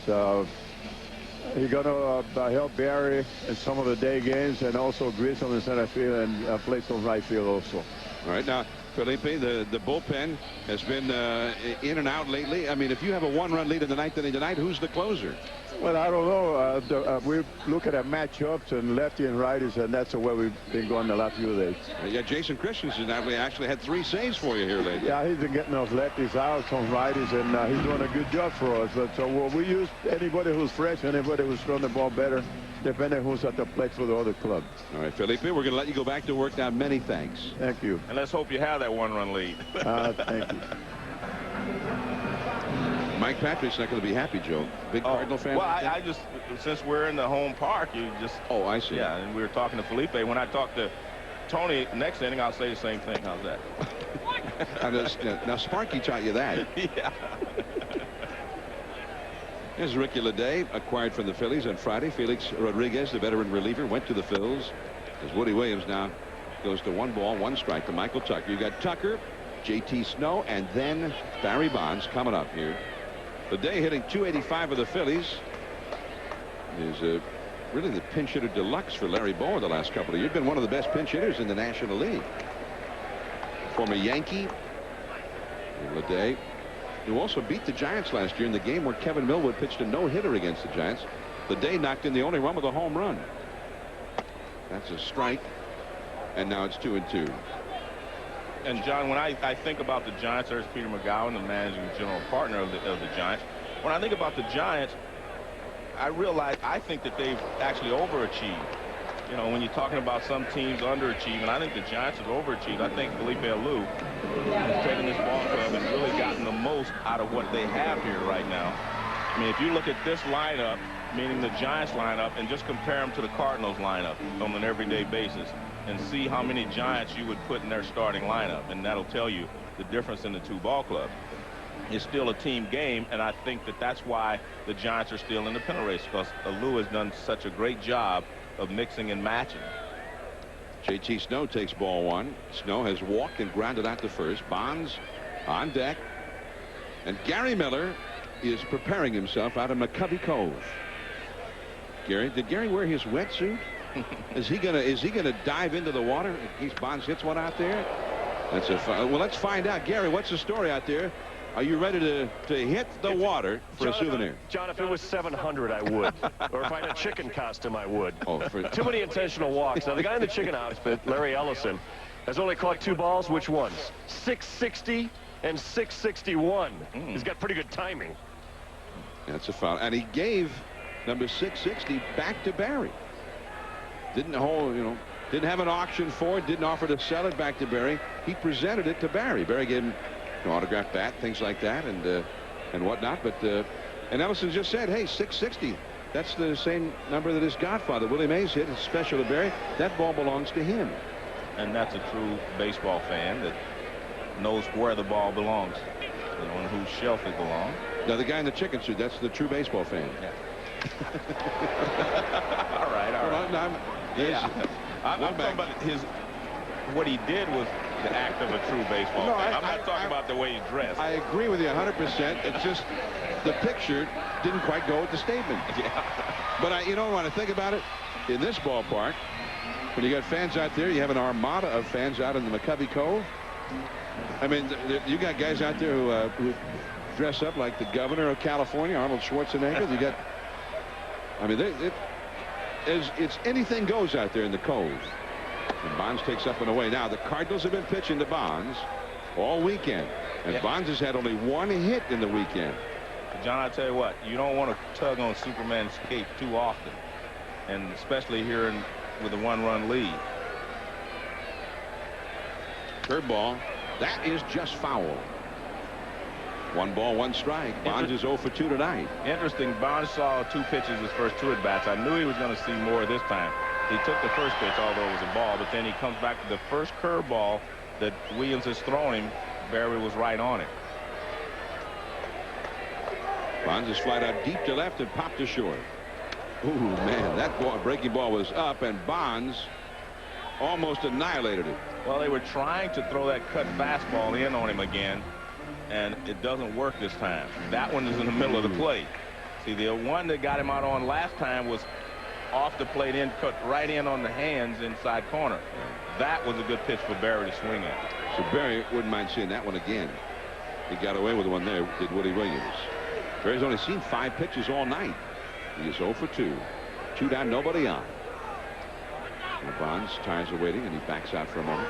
But it just tells you that even Barry Bonds will miss some mistakes every once in a while. And Bonds yanks that one foul, and that got into the seats in a hurry just behind the Cardinals dugout. Great pitch there from Woody Williams. That was the pitch he got him out on the second at bat. That cut fastball inside. This one's down lower and off the plate. The other one was up. This was an excellent pitch. Barry could not do anything with that pitch. Cut fastball down and in. 1-2. And a fastball off the outside. Bonds has never done that well against Woody Williams. Only 3 hits in 17 at-bats against him now, including 0 for 2 tonight. Ideally, you throw him that cut fastball inside again, but he's probably going to be looking for it. Change up. Throw him something completely different. So that's 3-2. Now, most pitchers in a spot like this with a 1-run lead, all around this league and the American League and Interleague play, they don't even bother with Barry right now. Well, I think that, you know, they've chosen to pitch to him. I think you have to try to make a pitch. A cut fastball down and in off the plate would be the pitch. There it is. Hammers that one foul back to the bricks. Well, maybe you don't throw it to him anymore. Maybe it's time to walk him. I mean, he tried to throw that cut fastball in again. Let's see where this pitch is. He tries to get it in again. See, he's not getting it in like he did the second at bat. But, I mean, Barry was having a hard time. He's going to have a hard time keeping that fair, I think, because of the speed of the pitch. He took an inside fastball that might have been off the inside corner here Friday against Chris Carpenter. And as he does quite often, he kept it fair. Well, you can do it with a fastball, John, but you can't do it with a slider. That's a foul tip, and he stays alive. Off the glove of Matheny. Just barely stays alive. Well, what happens is the way you can keep the fastball fair is that you're pulling it with your front arm, so you're keeping it fair. But the slider, you have to use your top hand to get it out of your kitchen, and that's why you pull it foul. That ball has hit a mile foul. Now, that one was a fastball inside. He might have been able to keep that one fair, except Woody's been throwing sliders in. Where's Gary? Come on, Gary, get over there. Oh. Well, they may not know if it's a fair ball or a foul ball. Oh, and a pop-up. Rolen comes over, but this one's heading back into the seats. So still 3-2 to Bonds. This has turned into an epic at-bat between Williams and Bonds. This will be the 11th pitch coming. Well, you have to give Woody Williams the credit out there. He says, I want to get this guy out. I'm not just going to throw a sinker in the dirt. I'm going to make him earn his way on. Crowd gets into it now. 3-2 to Barry Bonds. 2 down, nobody on. 5th inning, Bonds is the possible tying run. Out toward Death Valley. The wrong place to hit it in this yard. And Cedeno, maybe 410 feet from home plate, gathers it in. Pujols, Rolen, and Edmonds coming up. And a curveball to Albert Pujols in the dirt for ball 1. We just saw one of the greatest sluggers in the game, one of the greatest sluggers in the game all time, Barry Bonds, who got robbed by his own ballpark there. Yeah. Bonds, who's one of the few who is able to defeat that vast expanse of real estate out there in right center. But not this time. That curveball is driven deep to left. That ball is off the wall. Bonds plays the carom. Pujols digging for second. He's going to go back to first. As Bonds, I think, was going to throw him out at second base with a perfect one-hop throw to Durham. Well, I think Bonds decoyed him because Bonds just turned and looked like it was going out of the ballpark, and then he played the carom perfectly and got rid of the ball quickly. So he gets a one hop and just gets rid of it quickly. And you're right, Pujols was going to be out from the way he took off, because I think Pujols thought it was gone. And Bonds decoyed him into thinking it was gone. So Bonds gave him the old Fenway Park deke. Here's Scott Rolen. We saw Bonds almost go deep. And now Pujols almost goes deep. I mean, we're looking at some of the great hitters in the National League here.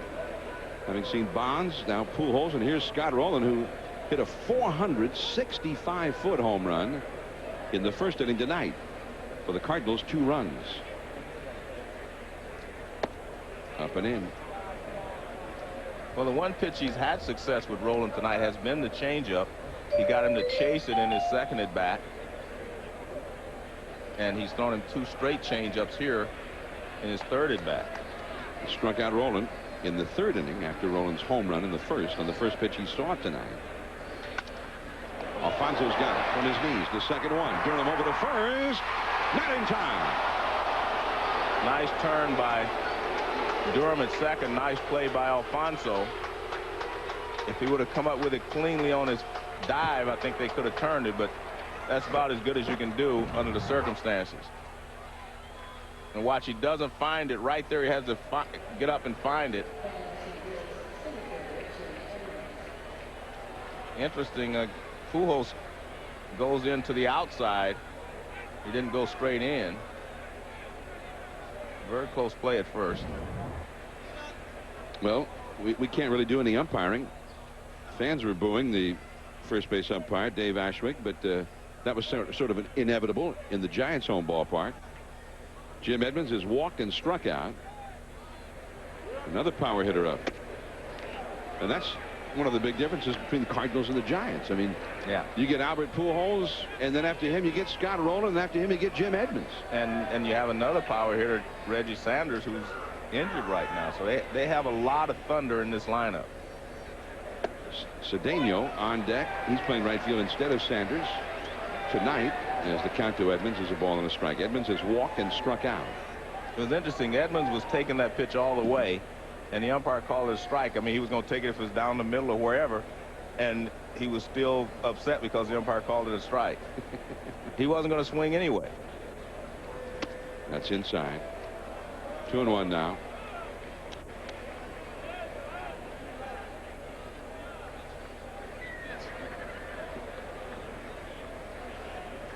Two balls and a strike to Jim Edmonds. Jason Schmidt trying to get a big win for the Giants here tonight against the Cardinals, the team with the best record in the majors. High and tight. 3-1 now to Edmonds. And Peter Pasquarelli makes a point on that play, Joe. He's Alfonso with a brilliant pickup, as you mentioned. Durham made the great turn, as you mentioned. Albert Pujols went in hard, thinking he was going to try to break up the double play. And that's a walk for Edmonds. And then Scott Rolen with that bad knee busted up the first base line to beat the double play relay. Everybody, that was a big league play by everybody involved. Correct. So now 2 men on with 1 man out. Log on to MLB.com to follow baseball live on the web with MLB.com's real-time stats, game day audio, and MLB.tv.MLB.com, where baseball is always on.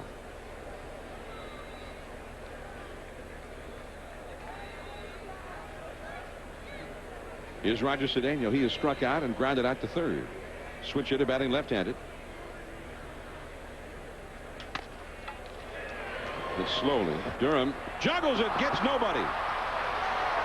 He was going to hope to get Cedeno at first. That was been his only possibility, but he could not come up with it, as Durham has had some problems at second base this year. Well, the thing that he does correctly, John, he gets the ball on his left side, so that if he makes the transfer, he can throw it to first base. And he went with his glove hand. He didn't try to barehand or anything like that, but he wasn't able to come up with it.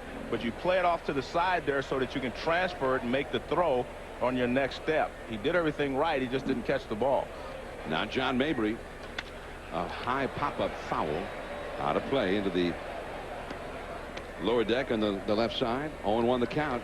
A base hit there scored for Cedeno. The Cardinals had the bases loaded with 1 out at a big spot in this game. Jason Schmidt, who has now thrown 98 pitches in the ball game, needing to get out of this jam. Mabry has struck out twice. And the changeup, he had him chasing one in the dirt that time. It's 0-2.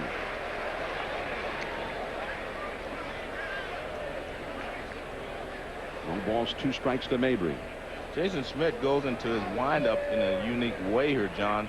He comes set at the belt, kind of stops there, and you know, you can create a balk if you take off from that position. And watch me, he'll come to a set right at the belt, and then he goes. The time taken there by Yorvik Torrealba. 0-2 the count to Mabry. Rolen at third, Edmonds at second, Cedeno at first. See right there, that's technically you're not supposed to do that, but you're not supposed to stop once you start. But if that's the way he does it, and the umpires have allowed him to do it, then it's okay. Well, it's not okay, but it's acceptable. See, that's a stop right there, and then he starts. And changeup misses. 2-2 the count. In theory, once you start your windup from the windup position, once you start, you can't stop. See, he's actually coming set and then starting. And you can't come set when you're in a windup position like that.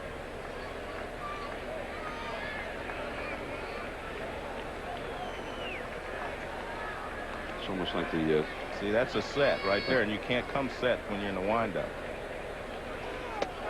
So if he didn't move his hands at all, but he actually moves his. It brings them together. Yeah.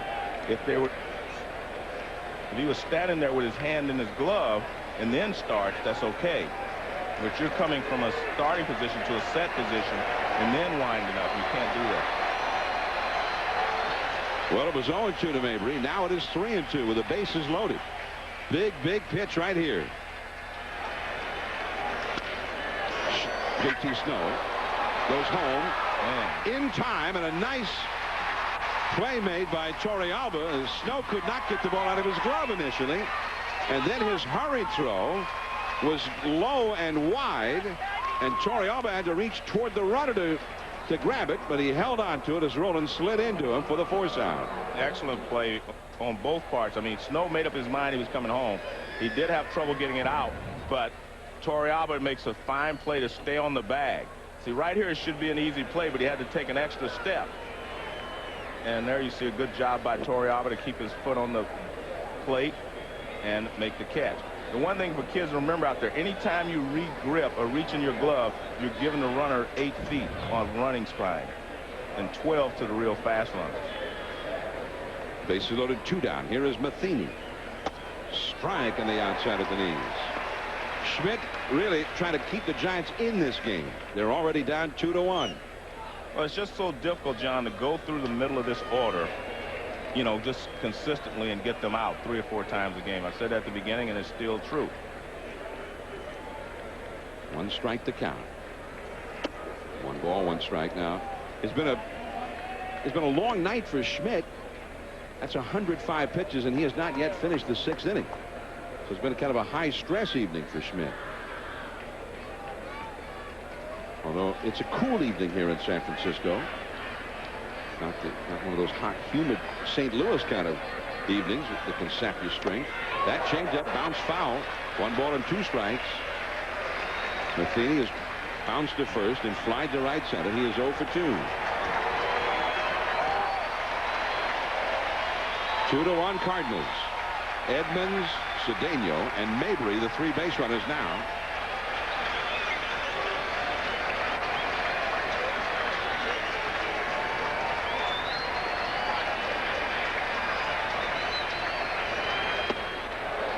And it continues on.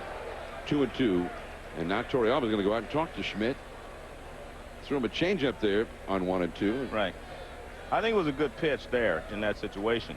And the one thing that you notice, John, he's continuing his motion now. He didn't come set then. He just kind of continued his motion, which is what you're supposed to do. Mike Matheny has hit 2 grand slams in his career. Most guys will hit better with the bases loaded. I mean, the pitcher's got all the pressure on him with the bases loaded. 2-2 the count. Ray Durham picks this one up cleanly, and the inning is over. The Cardinals do not score. They leave the bases loaded. 2-1 Cardinals. When we come back, Cardinals manager Tony La Russa will chat with us from the dugout. Sunday night baseball from San Francisco. 2-1 Cardinals out in front. Last of the 6 coming up, and we're very pleased to be joined now by Tony La Russa, the veteran manager of the Cardinals. And Tony, now this weekend, I mean, your guys have been pitching to Barry Bonds. We've seen Woody Williams go after him all night tonight, but you are the rarity in the National League. What's your rationale behind pitching to Bonds like that? Well, we believe he's the most dangerous hitter in baseball, but we don't like telling our pitchers they're not good enough to get somebody out. So we just play the game situation. And we may walk them next time, but most of the time we try to go after them in a careful way, move the ball around. Well, Tony, I agree with you, and I like your action here, because competing is what this game's all about. But I looked at the Cardinals. They didn't make any big moves at the trading deadline. It tells me that you really like your team. Well, we like our club, but we're not perfect, and Walt's trying. Maybe there's a way to help it, but our attitude, we win with what we got. All right, good luck to you. Thank you. Tony, many thanks, and as always, our sincere appreciation to Tony La Russa, Felipe Alou, and all the managers who agree to go on with us on Sunday Night Baseball and, in effect, talk to our viewers while the game's going on. Well, John, I really love what he said there, and I'll take it a little further. As Alfonso bluffs the bunt, takes a called strike on a breaking ball from Woody Williams. I like what he said. I've always felt that if you tell your team to walk guys, pitch around him, you're telling them that he's better than you are. And in a lot of cases, he may be. Into left field. Mabry. That was a soaring fly ball, but right to Mabry, and Alfonso is out number 1. He's 1 for 3. But psychologically, if you tell their team, I can't pitch to Barry Bonds in the 1st inning, I can't pitch to him in the 3rd inning. So now you get the bases loaded in the 9th inning where you have no place to put him. Now what are you thinking? I think that you have to compete, as Tony said. If you're afraid, then bring a Doberman to the ballpark with you. But if otherwise, you have to go after him, especially early in the ball game. Now, the Doberman wasn't Tony's exact phrase. Well, that was. I mean, you kind of added that. Yeah. Well, if you're afraid, bring the dog with you. But I mean, I like his attitude, and I like the Cardinal pitcher's attitude, and so far it's worked pretty well. I mean, he's going to get you sometime, but that's just the way it is. Marquise Grissom fouling one back out of play, 0-2 the count. Bonds has seen 13 pitches tonight. He's swung at 10 of them. I mean, he has weeks where he doesn't get 10 swings. I'm John Miller with Joe Morgan. This is ESPN Sunday Night Baseball. We're at the beautiful downtown home of the Giants in San Francisco, SBC Park. The Cardinals, the first place team from the Central, with the best record in all of baseball, with a 2-1 lead over the Giants. The Giants trying to gain some ground in the National League West on the 2nd place Padres, and also by extension in the wild card race. Man. Nice pickup by Rolen, and he is the best. Yeah, I thought he had hesitated just a hair too long, John, because that's a big hop, and you've got to get it either on the big hop or the short hop. And watch right there. See, he hesitates just a second, then he goes in to get it, and he makes the tough play. I mean, catching the ball on the in-between hop is the last thing you want to do as an infielder. You want to catch it at the bottom of the ground, right when it's hitting the ground, or you want to catch it on the big hop. And that in-between hop is a tough one. But when you have those types of skills, you can do it anytime you want. He's won the Gold Glove 4 consecutive years. He's had only 5 errors this year. Well on his way to another Gold Glove. And he's a weapon over there. I mean, as the Cardinals all around the field have premier defensive performers, but none of them better than Scott Rolen. As Scott Rolen may be the best there is at 3rd base defensively. And he's also about the best there is offensively these days, hitting .336 tonight.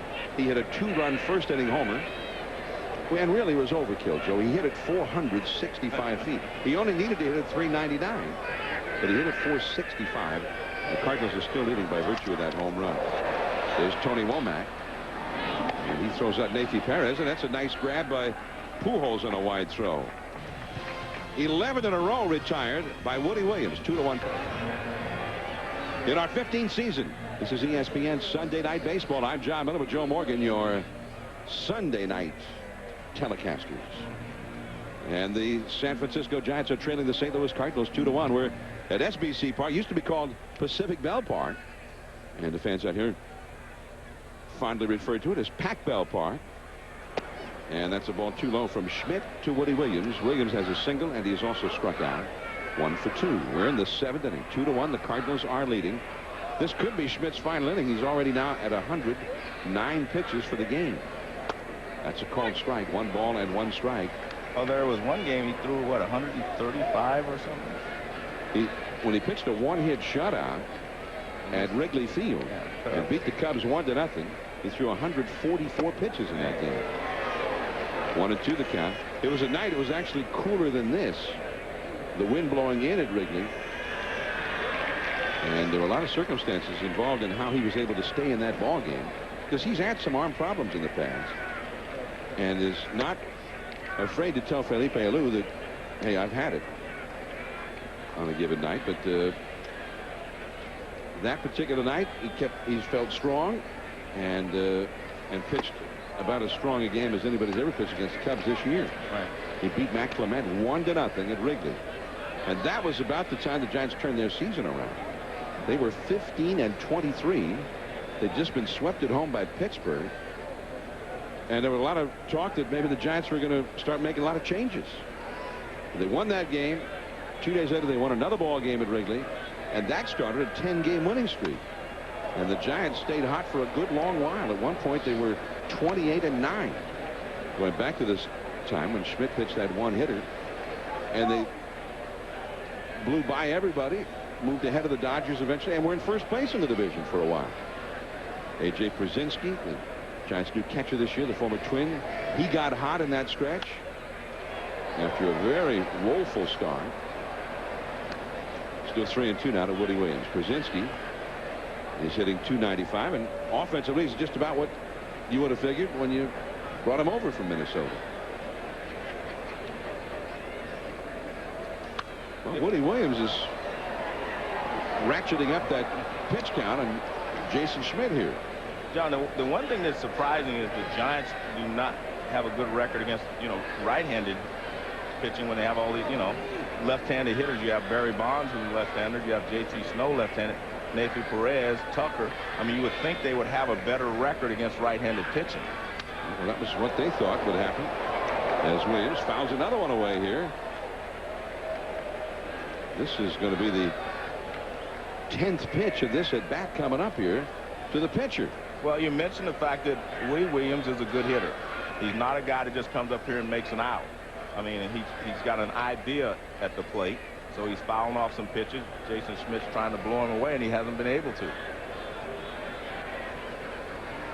10th pitch, and he does blow him away, but it cost him. 10 strikeout for Schmidt.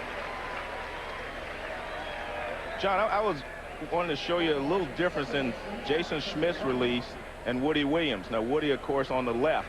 Now, it's easier to see the ball when Woody's pitching. First of all, you'll see it right here. Now you'll be able to follow it around till he releases it.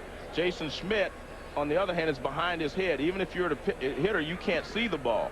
Now watch what happens. See how he gets his arm out there? It's easier to find the ball when Woody Williams releases it than it is when Jason Schmidt releases it, because you don't see it quite as long. Now Womack, and that's a called strike. Womack 2 for 3 in the game with a run scored. And it also helps that Jason Schmidt throws about 94 miles an hour. It helps. That helps as well. Well, he's got 10 strikeouts in 6 1/3 innings. It's the 7th time this year in 21 starts that he's reached double figures in strikeouts. Schmidt for the year at 164 strikeouts in 150 innings pitched. Very high. But again, it's been a hard road to 121 pitches total for Schmidt. Still with only 1 out here in the 7th inning. And you know what's happened a lot is he's had a lot of 0-2 counts and 1-2 counts where it's taken him 5, 6, 7, 8 more pitches to finally get the guy out or have the at bat determined. I think the Cardinals, you have to give the Cardinals some credit for that. But Schmidt, all of a sudden, it looked like he's not quite right. Well, I think he's reaching back, trying to get a little bit more, because as you said, this could possibly be his last inning, plus the fact that, I mean, he's already down 2-1. He knows he can't fall any further behind. 2-2 the count. Change up, popped up. Shallow right. Tucker. And that is out number 2. 2 down. Well, the one thing that changeup is a great equalizer for him. He seems to be able to throw it for a strike when he needs to.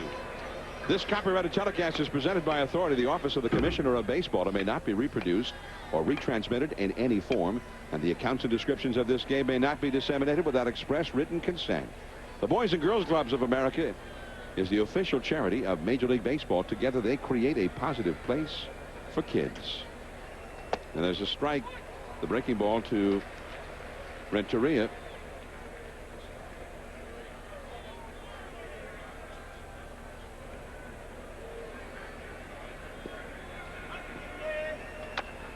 And goes foul. Renteria is 0 for 3 tonight, and he never has had a whole lot of success against Schmidt. Now that is the Potomac, Joe, a famous vessel, beautiful vessel. That was the presidential yacht of FDR, Franklin Roosevelt, when he was president of the United States in the 30s and 40s. And it is now permanently moored over at Jack London Square in Oakland. And they use it for bay cruises, charters. But it's a great part of history and part of the history of the United States. And we see it out here every so often at SBC Park. Well, I've seen it over in Oakland. I didn't know that's what it was. Yeah. But I've seen it there. There's some famous photographs which you can see when you're on the vessel. The Potomac of FDR with other heads of state. That changeup misses down and in. 2-2 to Renteria. Ray King now getting up in the Cardinals bullpen. It's likely this will be the last we'll see of Schmidt tonight. The Giants are going to get their bullpen going here in a moment. That's in the right field. Tucker is there. So Schmidt gives the Giants 7 strong innings, but he's trailing 2-1. Last of the 7th, the Giants up now against Woody Williams, the 8th place hitter. Yurvik Torrealba bluffing the bunt, and he is an excellent butter. And that curveball was too high. 1 ball and no strikes. Ricky Leday has come out on deck for the Giants. Nobody's throwing in the Giants bullpen. High in the air to left field. John Mabry. And out number 1. Now they're going down to the bullpen. Here comes Ricky Leday. This will be his Giants debut. Schmidt actually went to the bat rack, grabbed the bat, and was going to head out on deck when they told him, no, Leday's coming up instead. And Leday introduced to the fans here in San Francisco. This is his Giants debut, acquired from the Phillies on Friday. And that also brings Tony La Russa out. He's got the left-hander. Ray King getting ready in his bullpen. So Woody Williams is finished for the night. 2-1 Cardinals. Well, Ricky Leday's debut for the Giants has come and gone without him ever actually seeing a pitch. Yeah, but at least he got his ovation. So they got that out of the way. Fans cheered him as he was introduced, but as soon as he was introduced, Tony La Russa brought in that man, the left-hander, Ray King, and Felipe Alou brought Leday back, and instead Dustin Moore will come up, a right-handed hitter against King. You see, King is having an excellent year. In fact, the Cardinals bullpen as a group has had an excellent year. I mean, their bullpen is about, probably this side of the Dodgers bullpen has been the best in the league, and we'll have to wait and see about that Dodger bullpen now, as Dustin Moore had a half-hearted swing at that one. I think that was, I'm looking fastball in, no, it's away.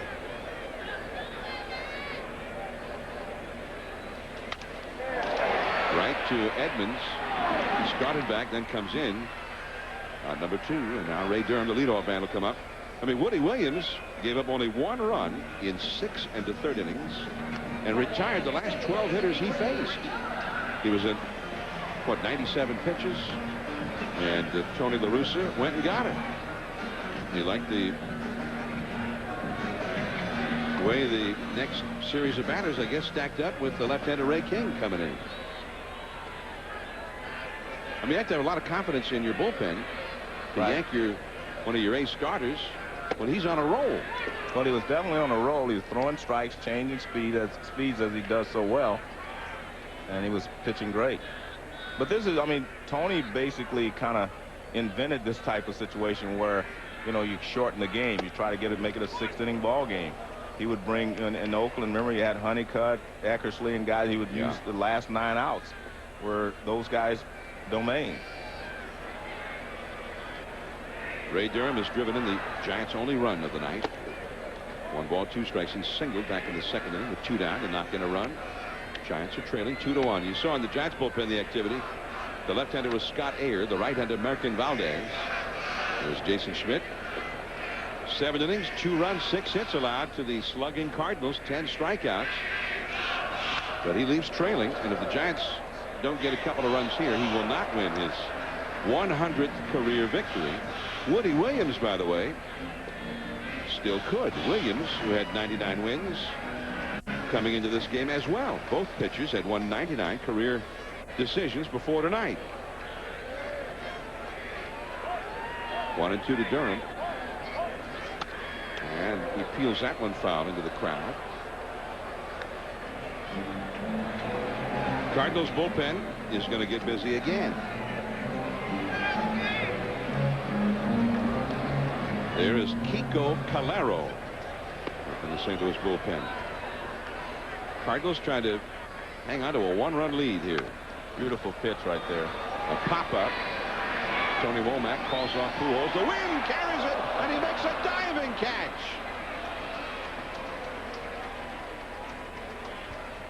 Beautifully done, as Durham was going to have a double if he did not catch that one. 2-1 Cardinals. We're in San Francisco, Sunday Night Baseball. There's the San Francisco-Oakland Bay Bridge, as seen from over here, beyond the South Beach Marina. And yeah, in St. Louis, I think they're thinking this could be the Cardinals' year, the way they've been going. Here is Merkin Valdez, a 22-year-old right-hander. He's making his major league debut with a strike to Albert Pujols. He's got Pujols, Rolen, and Edmonds coming up, a murderer's row of some of the greatest slugging talent in baseball, against whom he's making his major league debut. Well, he got off to a great start, throwing strikes. Just off the outside. Well, Pujols was very strongly disagreeing with Welke about that first call. And the next one goes the way of Albert Pujols, who is 1 for 3. 24 years old. Albert Pujols already established as one of the game's great players. Along the right field line. That wall is right into the second archway. Tucker's got the strong arm, but offline. It's a double for Albert Pujols.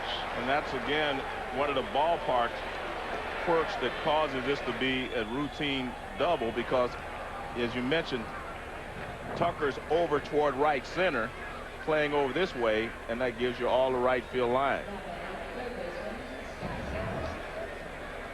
First pitch, fastball in, even though the target was set outside.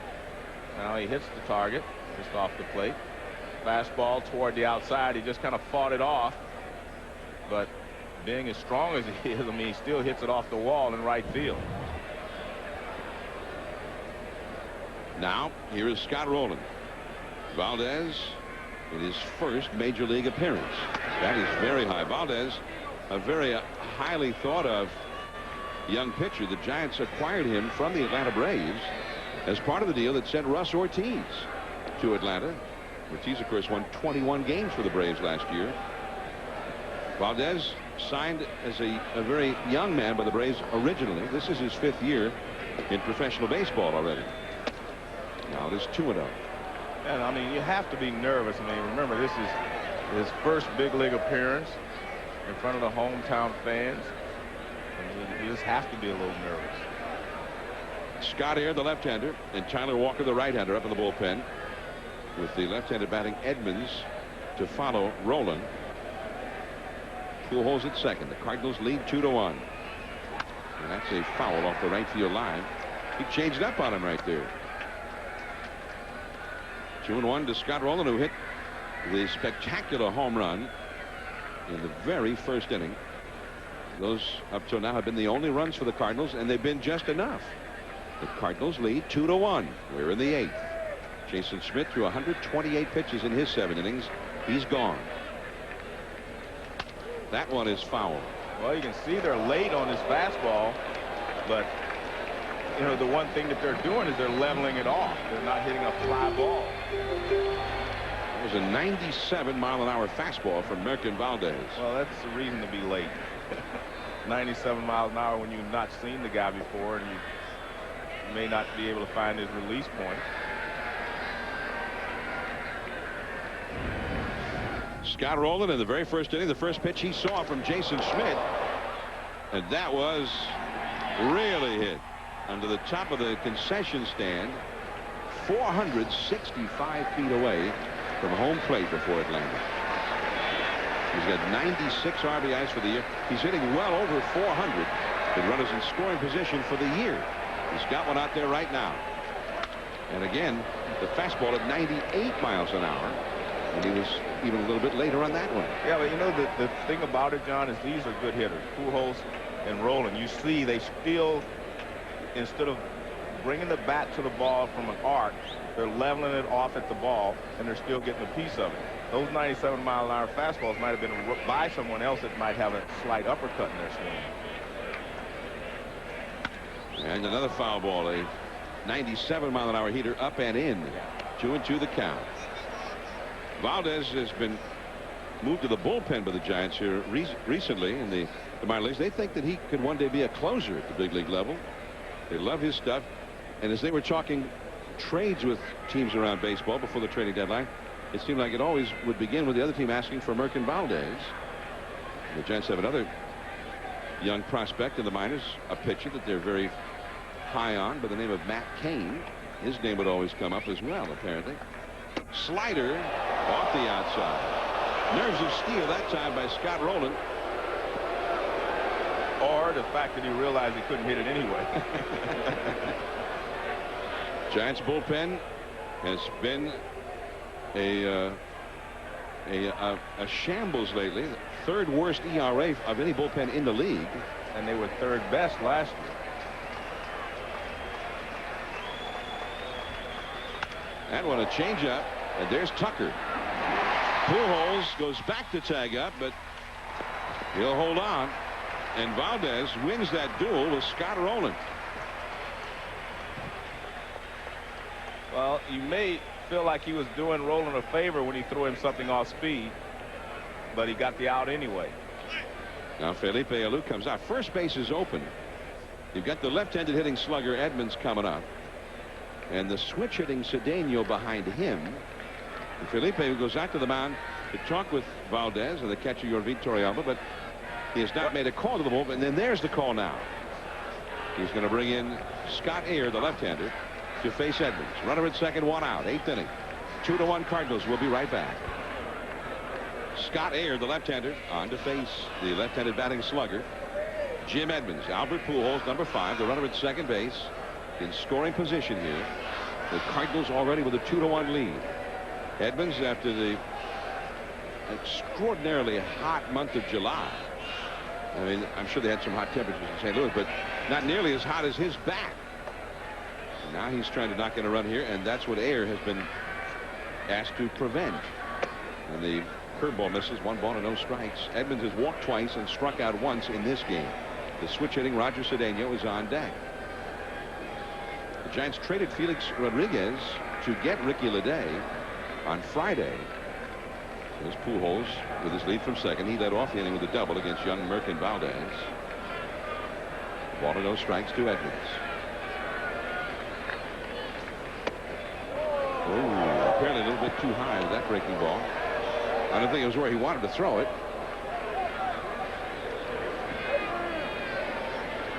But they thought maybe they had a strike in there. 2 balls, no strikes to count. Scott Ayer. Jim Edmonds. Another curve. That's up the middle. Base hit. They made another mistake with that curve. This time Edmonds was on it. Well, you're throwing 3 straight curveballs, and 2 of them are hangers. going to be hard to get him to swing through it or pop it up. He saw the same speed 3 straight times. So Jim Edmonds knocks in the run. Pujols scores. It is 3-1 Cardinals. And you can see not only is it up a little bit, it's on the inside part of the plate. So even if he bailed a little bit, the ball just stays right there. And he does bail a little bit, but the ball is right there. That ball over the outside corner, and he grounds it out someplace. Edmonds back to the bag at first. Dave McKay, the Cardinals first base coach. So the run charge to Merkin Valdez in his major league debut. Scott Air not able to get the left-handed hitter out. Now Cedeno, who is a switch hitter. And that's a ball. Left-handed hitters hitting only 186 against Air this year.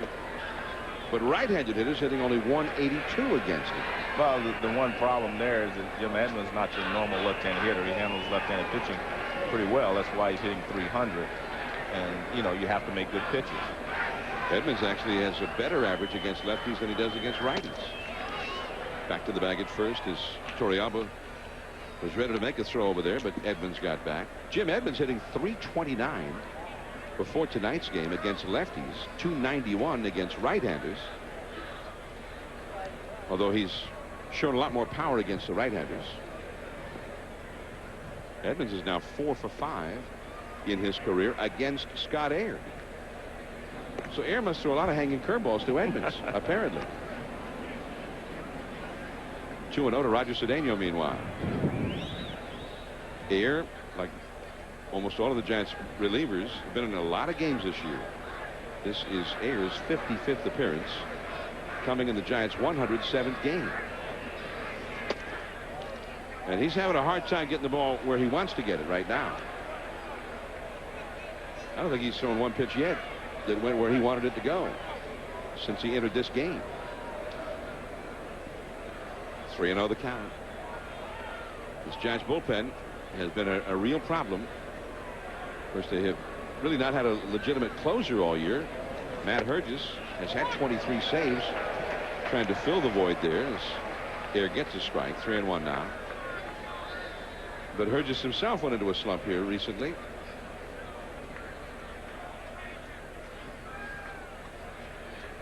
Jim Brower and the Giants dugout. Brower has been in 58 games this year. 3-1 the count. That's a base hit to right field. Edmonds will stop at second base. So Air has given up consecutive base hits to Edmonds and Cedeno. The left-handed batting Mabry coming up next, and we'll check in here with Gary Miller. John, you might be able to see under Scott Air's hat, he's got some initials written in there, and this was Giants family day before the game. He's got his wife Laura's initials, his sons Jacob and Caleb's initials. He's also written Millhouse under his hat for the character in The Simpsons. He used to wear glasses when he came up with the White Sox in their farm system, and he has kept that nickname. He writes that on there for some reason. And also number 31. You talk about the depletion of the Giants bullpen. That's for his good buddy Rob Nen, who they hope will be throwing by September. And Rob Den, and they were all hoping that Den might somehow be able to make a comeback and be the closer again this year. That did not happen. And Nen's had various setbacks, and they know that if it goes again, that'll be it. So they have not pressed it each time there's been a problem with pain, and he's shut it down again. Tyler Walker getting ready in the Giants bullpen. 1 out in the inning, and Mabry coming up. 2 men on. Matheny, a right-handed hitter, is on deck. Cardinals have added a big run here. They lead 3-1 now. And that is a breaking ball for a strike. But Air really has not snapped off a really strong breaking ball yet. No. And that's one of his strengths against left-handed hitters. You got to get them thinking about the curveball.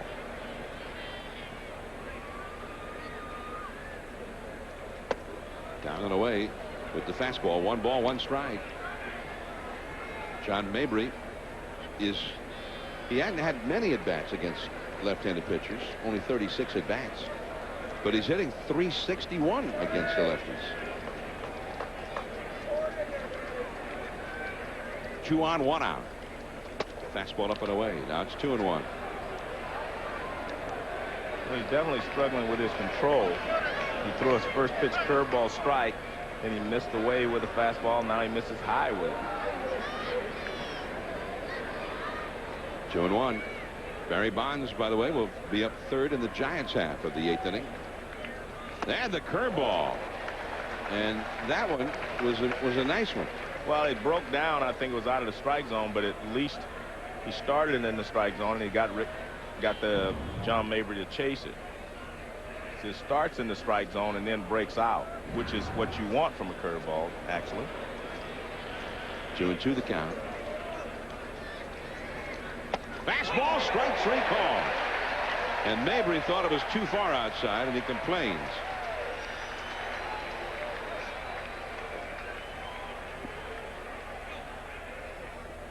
Well, it was a fastball away. Let's take a look. And that's a little bit off the plate, but you can see, I mean, it's not as close as a lot of the other pitches that we've seen. So now with the right-handed batting, Matheny coming up. Felipe Alou is heading out again, and Tyler Walker, the right-hander, will be brought into the game. 2 men on, 2 men out. 3-1 Cardinals. Will be back. ESPN Sunday Night Baseball presented by McDonald's. Tonight we're part of the shores of McCovey Cove, part of San Francisco Bay. We're at the downtown home of the Giants, SBC Park. Here's Tyler Walker, San Francisco native, trying to get the Giants out of a jam here, trying to keep them at least reasonably close here. They're down 3-1. One run is already in for the Cardinals here in the 8th inning. Mike Matheny fouling one away, and it is 0-1. Tyler Walker, a native of San Francisco. And when he made his Giants debut earlier this year, he became only the 9th San Francisco native ever to play for the San Francisco Giants. That fastball down and away. Walker is 28 years old. He's had previous big league experience, not much, but some. 2 years ago with the New York Mets, he got into 5 ball games. Last year he was in the Tigers minor league system and was signed as a non-roster invitee to the Giants free agent or to the spring training camp this year. 2-1 the count. Cardinal bullpen is busy. Kiko Calero is warming up. Cardinals with the pitcher due up next, Ray King. Cardinals have Edmonds at second, Cedeno at first. There's Ray King on deck. 2-1. That one is hit hard and into left field, a base hit. That will get Edmonds home.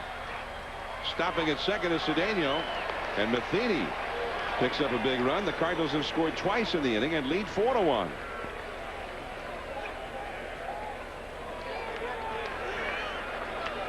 Well, it's very difficult to pitch from behind, and especially against a good hitting team like the Cardinals. It's a 2-ball, 1-strike count. You have to come in. You give him a fastball down and on the inner half of the plate, and he rips it past the diving Alfonso at third. And they're going to let Ray King go ahead and hit. Well, the Giants will have Tucker, Snow, and Bonds, 3 left-handed hitters in a row, due up. And it's 0-1. This is the first time King has come to the plate all year. Well, it's interesting. I guess they want to leave him in because they have Tucker, Snow, and Bonds as the 3 left-handed hitters for the Giants coming up in the bottom of the 8th inning. I think so myself. There's a swing and a miss. It's 0-2. Because normally Ray King will come in, pitch an inning, or pitch 2/3 of an inning, as he's done here, and then he would be out of the ball game.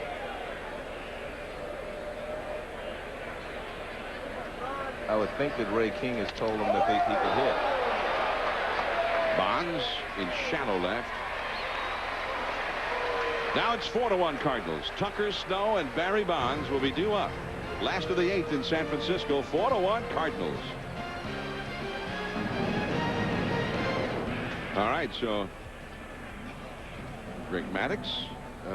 Jimmy Rollins also hit a home run to start off that ball game against Maddux. I watched part of it. Fans log on to MLB.com to follow baseball live on the web with MLB.com's real-time stats, game day audio, and MLB.tv.MLB.com, where baseball is always on. Strike 1 to Michael Tucker. In right field now, So Taguchi replaces Roger Cedeno. Taguchi, excellent defensive outfielder. Ray King.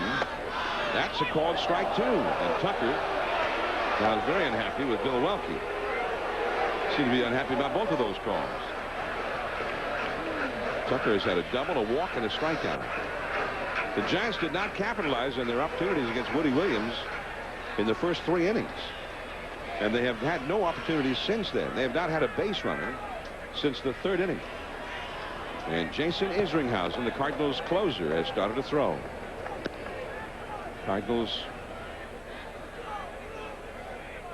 will go home after this ball game. And they don't play again until Tuesday as Tucker fouls one away. We got the Montreal Expos coming into St. Louis on Tuesday night. Well, most of them will go home. Tony La Russa and some of his staff are going to stay in. Tony has his ARF, Animal Rescue Foundation. He's the president of it. He has his golf tournament tomorrow. I'm going to go hit a few golf balls around with him. Broken back down the right field line, right to Isringhausen. Foul ball.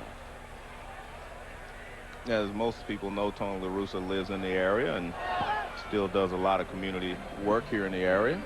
And he's got a lot of guys. In fact, Bob Gibson, we saw him today. He's going to stay over, and he's coming to play to the in the golf tournament tomorrow. I saw Eric Davis. Yeah. Here tonight. Yeah, he's in the East Bay. He lives in the East Bay in Alamo, I think. I think he lives in Alamo. We're in East Bay. Looking over at the East Bay, over at Alameda there, in the old Naval Air Station, and that is strike 3 called to the outside corner. Well, one thing is for sure, after Tucker had been getting into it with Bill Welke earlier, he probably should have swung at that last pitch. Well, let's take a look at it. Well, it looks like, according to K-Zone, it got a lot of the outside corner. But Michael Tucker thought it was outside.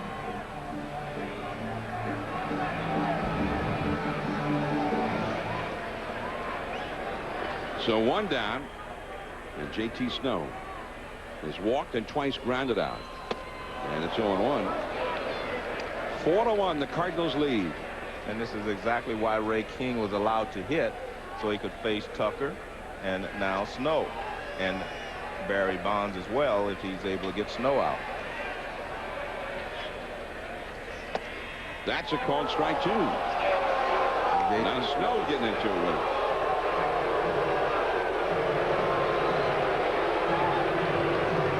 Tucker now frustrated on behalf of Snow. But K-Zone said, hey, that's a good pitch.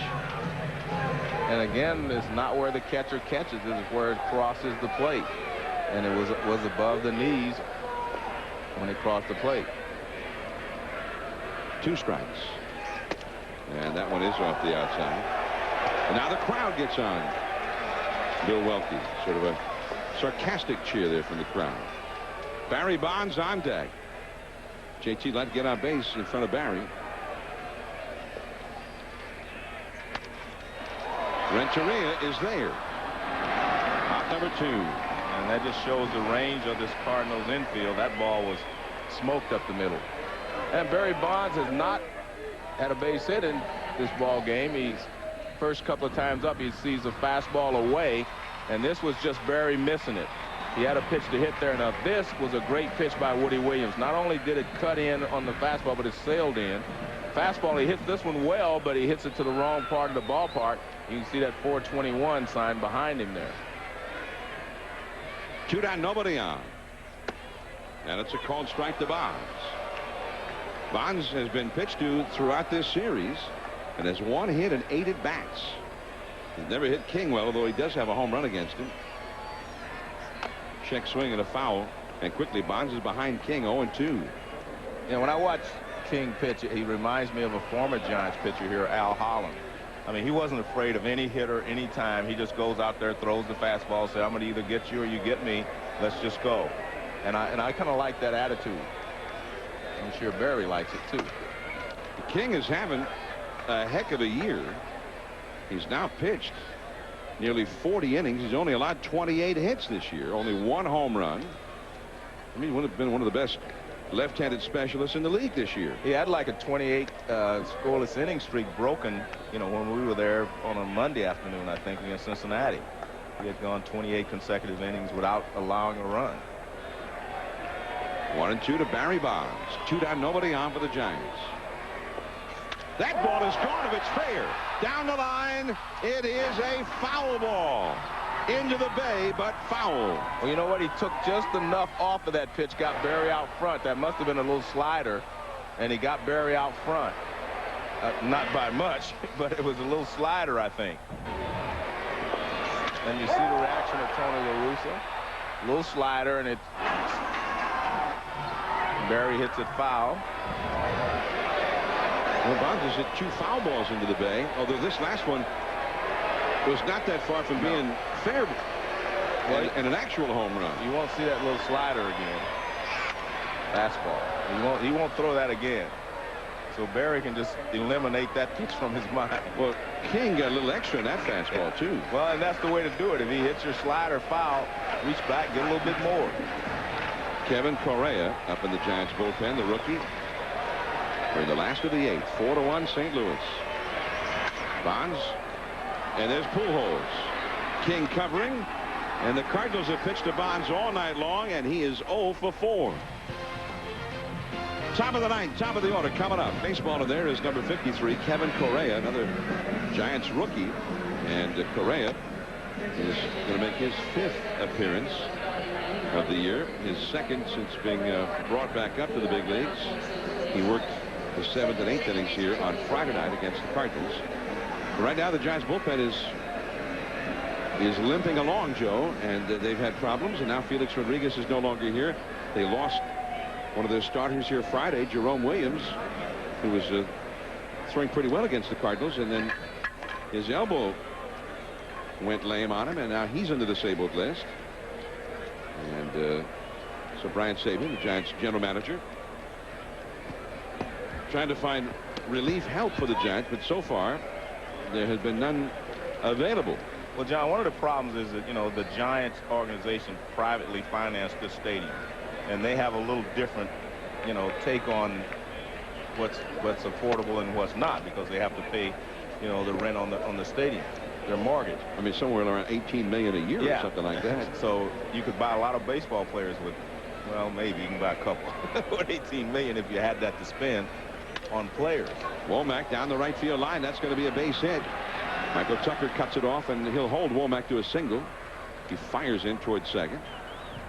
Womack's got his 3rd hit of the game. But John, what disturbs me, or you should be if you're a Giants fan, what disturbs you is how are they going to get these players? Because, you know, they can't trade their minor league prospects to get help for the bullpen. So where is it going to come from? I mean, I don't think they have enough talent to make trades to bring that release help that they're talking about.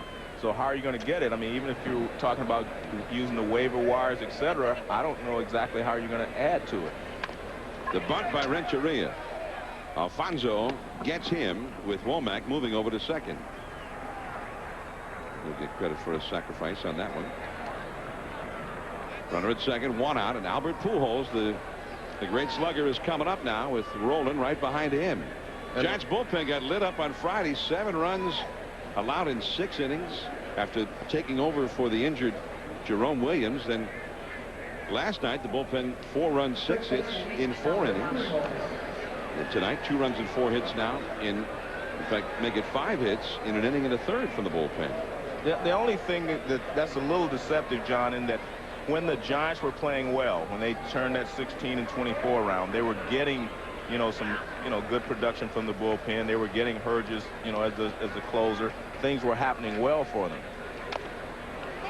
But because they've had to use the bullpen so much, then I think, you know, it's been taxing on the bullpen, and they have not been able to respond as they did during the stretch when they went from last to first, you know, in the division. Well, and this bullpen gets used a lot because other than Schmidt, the starting rotation does not often go deep into games. Exactly. Giants have had 2 complete games this year, both by Schmidt. That's up the middle, and that's a base hit for Albert Pujols. Womack will speed home, and the Cardinals lead now 5-1. So Albert Pujols with his 3rd consecutive hit, and that's his 75th RBI of the year. We're in San Francisco, Sunday night baseball. The Giants with a chance to gain ground in the wild card race. The Padres were beaten by the Dodgers today, but they are trailing the Cardinals 5-1 here in a game that was started by their ace, Jason Schmidt.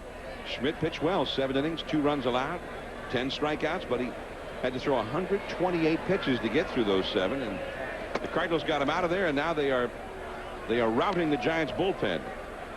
3 runs, 6 hits allowed by the bullpen now in an inning and a third. Sports Center right after the ball game. Rick Maddox went for number 300 today at Wrigley Field, and he was backed up by Nomar. Nomar made his Cubs debut today at Wrigley.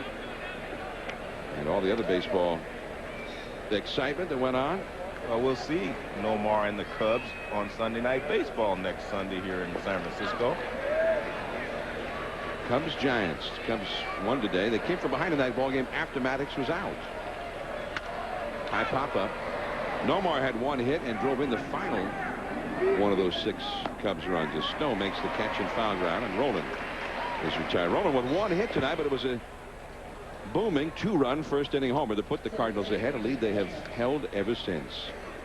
Cardinals with 5 runs in each of their last 13 games on the road, which is a record for the franchise. Last time any National League team went that long was 1957. So last time a National League team had a streak of road games with at least 5 runs, 1957. Those were Frank Robinson's Cincinnati Reds. It was Frank Robinson's 2nd year in the big leagues.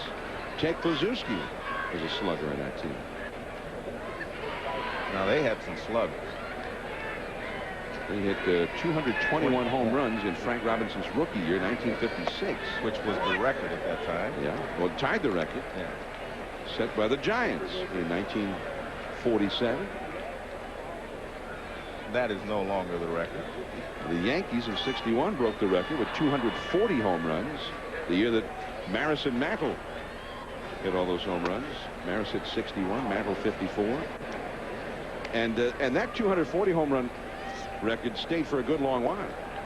And then among about 1996, the Baltimore Orioles, who had 9 guys hit over 20 home runs that year, hit what, 254 or 257, something like that. The Seattle Mariners, when Griffey was at his best, and Jay Buhner and all those guys, Edgar, they hit what, 264 one year. And I think that's the record. You know, it got broken so many times at 240. Lost track. I lost track. Well, 260, I mean, that's a lot of home runs, but of course, you know, the Kingdome was a home run haven. You know, for me, the 240 that the Yankees had hit that year, that was one of those numbers that became an icon. That ball is driven deep. That ball is off the wall. That's going to get Pujols home, and Jim Edmonds has a double. Jim Edmonds with another RBI, his 76th RBI of the year, and his August has started out much the same as his month of July, when he was the hottest hitter in the league. 6-1 Cardinals. You know, when you talk about chemistry, and these guys, as I said before, they can handle any type of pitching. They hit for high averages, they hit for power, and they have speed. It's just hard to shut this offense down because they have so many weapons that they throw at you every day, and from both sides of the plate. Now Taguchi, there is Grissom in right center, and the inning is over. Now to the last of the ninth. Last chance for the Giants. Alfonso, Grissom, and Perez due up. 6-1. 6-1 Cardinals over the Giants. Last of the ninth coming up here. And where else could we be but San Francisco and McCovey Cove?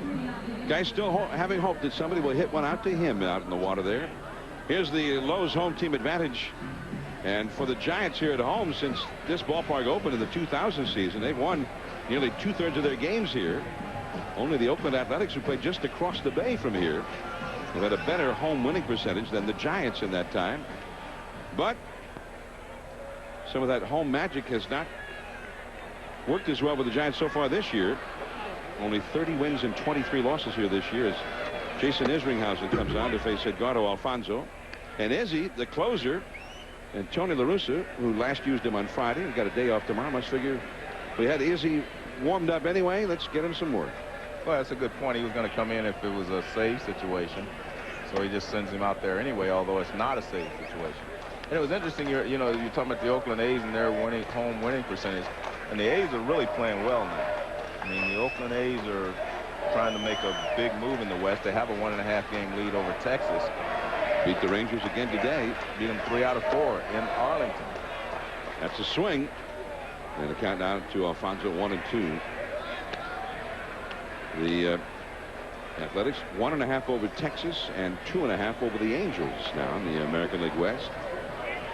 Next week we'll see the Cubs right here, and the Cubs would remain 10.5 back of the Cardinals in the Central, but they are now 1 back of the Padres in the wild card, and the Giants would be 1 behind the Cubs. So a wild card matchup next Sunday, the Cubs and the Giants from here in San Francisco. Alfonso grounds out. He had a double back in the 3rd inning, and no Giant has reached base since that time. 18 in a row retired by Cardinals pitching here. As Marquise Grissom will come up now. Felipe Alou's Giants, although they, with a loss tonight, would remain or fall back to 5.5 behind the Dodgers in the West. Just 2 back of the Padres in the wild card. I know the wild card is not something that most teams want to talk about, but it does give them another chance to get in the playoffs. And once you get in the playoffs, you always have a chance of winning everything. I mean, the wild card team has won the last couple of World Series. Marquise Grissom, and he is 0 for 4 tonight. 2 down, nobody on, and Neifi Perez will come up.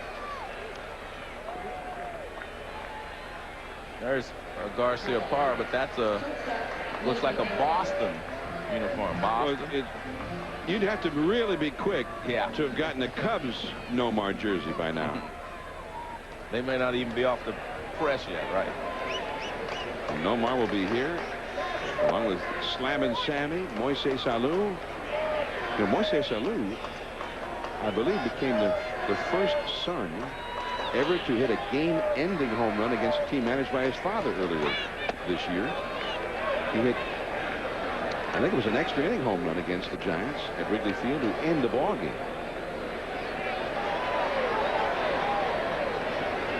1 ball, 1 strike to Neifi Perez. And that's a ground ball foul. Moises had a pretty good year for the Cubs, too. Got 25 home runs the last I looked.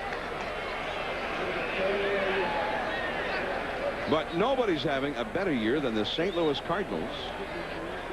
And, I mean, you look at Albert Pujols, you say, wow, what a year he's having. And then you look at Jim Evans, you say, oh, wait a minute. Right. He's having just as good a year. And then you look at Scott Rolen, wait a minute, he's having better than both of them. Perez hits it sharply to Womack, and the ball game is over. The Giants get shut down tonight in this rubber match, and they are still 2 back of the Padres in the wild card, now 5.5 back of the Dodgers in the West, and the last 20 Giants in succession retired by the Cardinals. Woody Williams wins his 100th career victory, beating Jason Schmidt. Final score 6-1 Cardinals for Joe Morgan, Gary Miller, and our entire ESPN crew. I'm John Miller. Good night from San Francisco. Sports Center is coming up next. Stay tuned.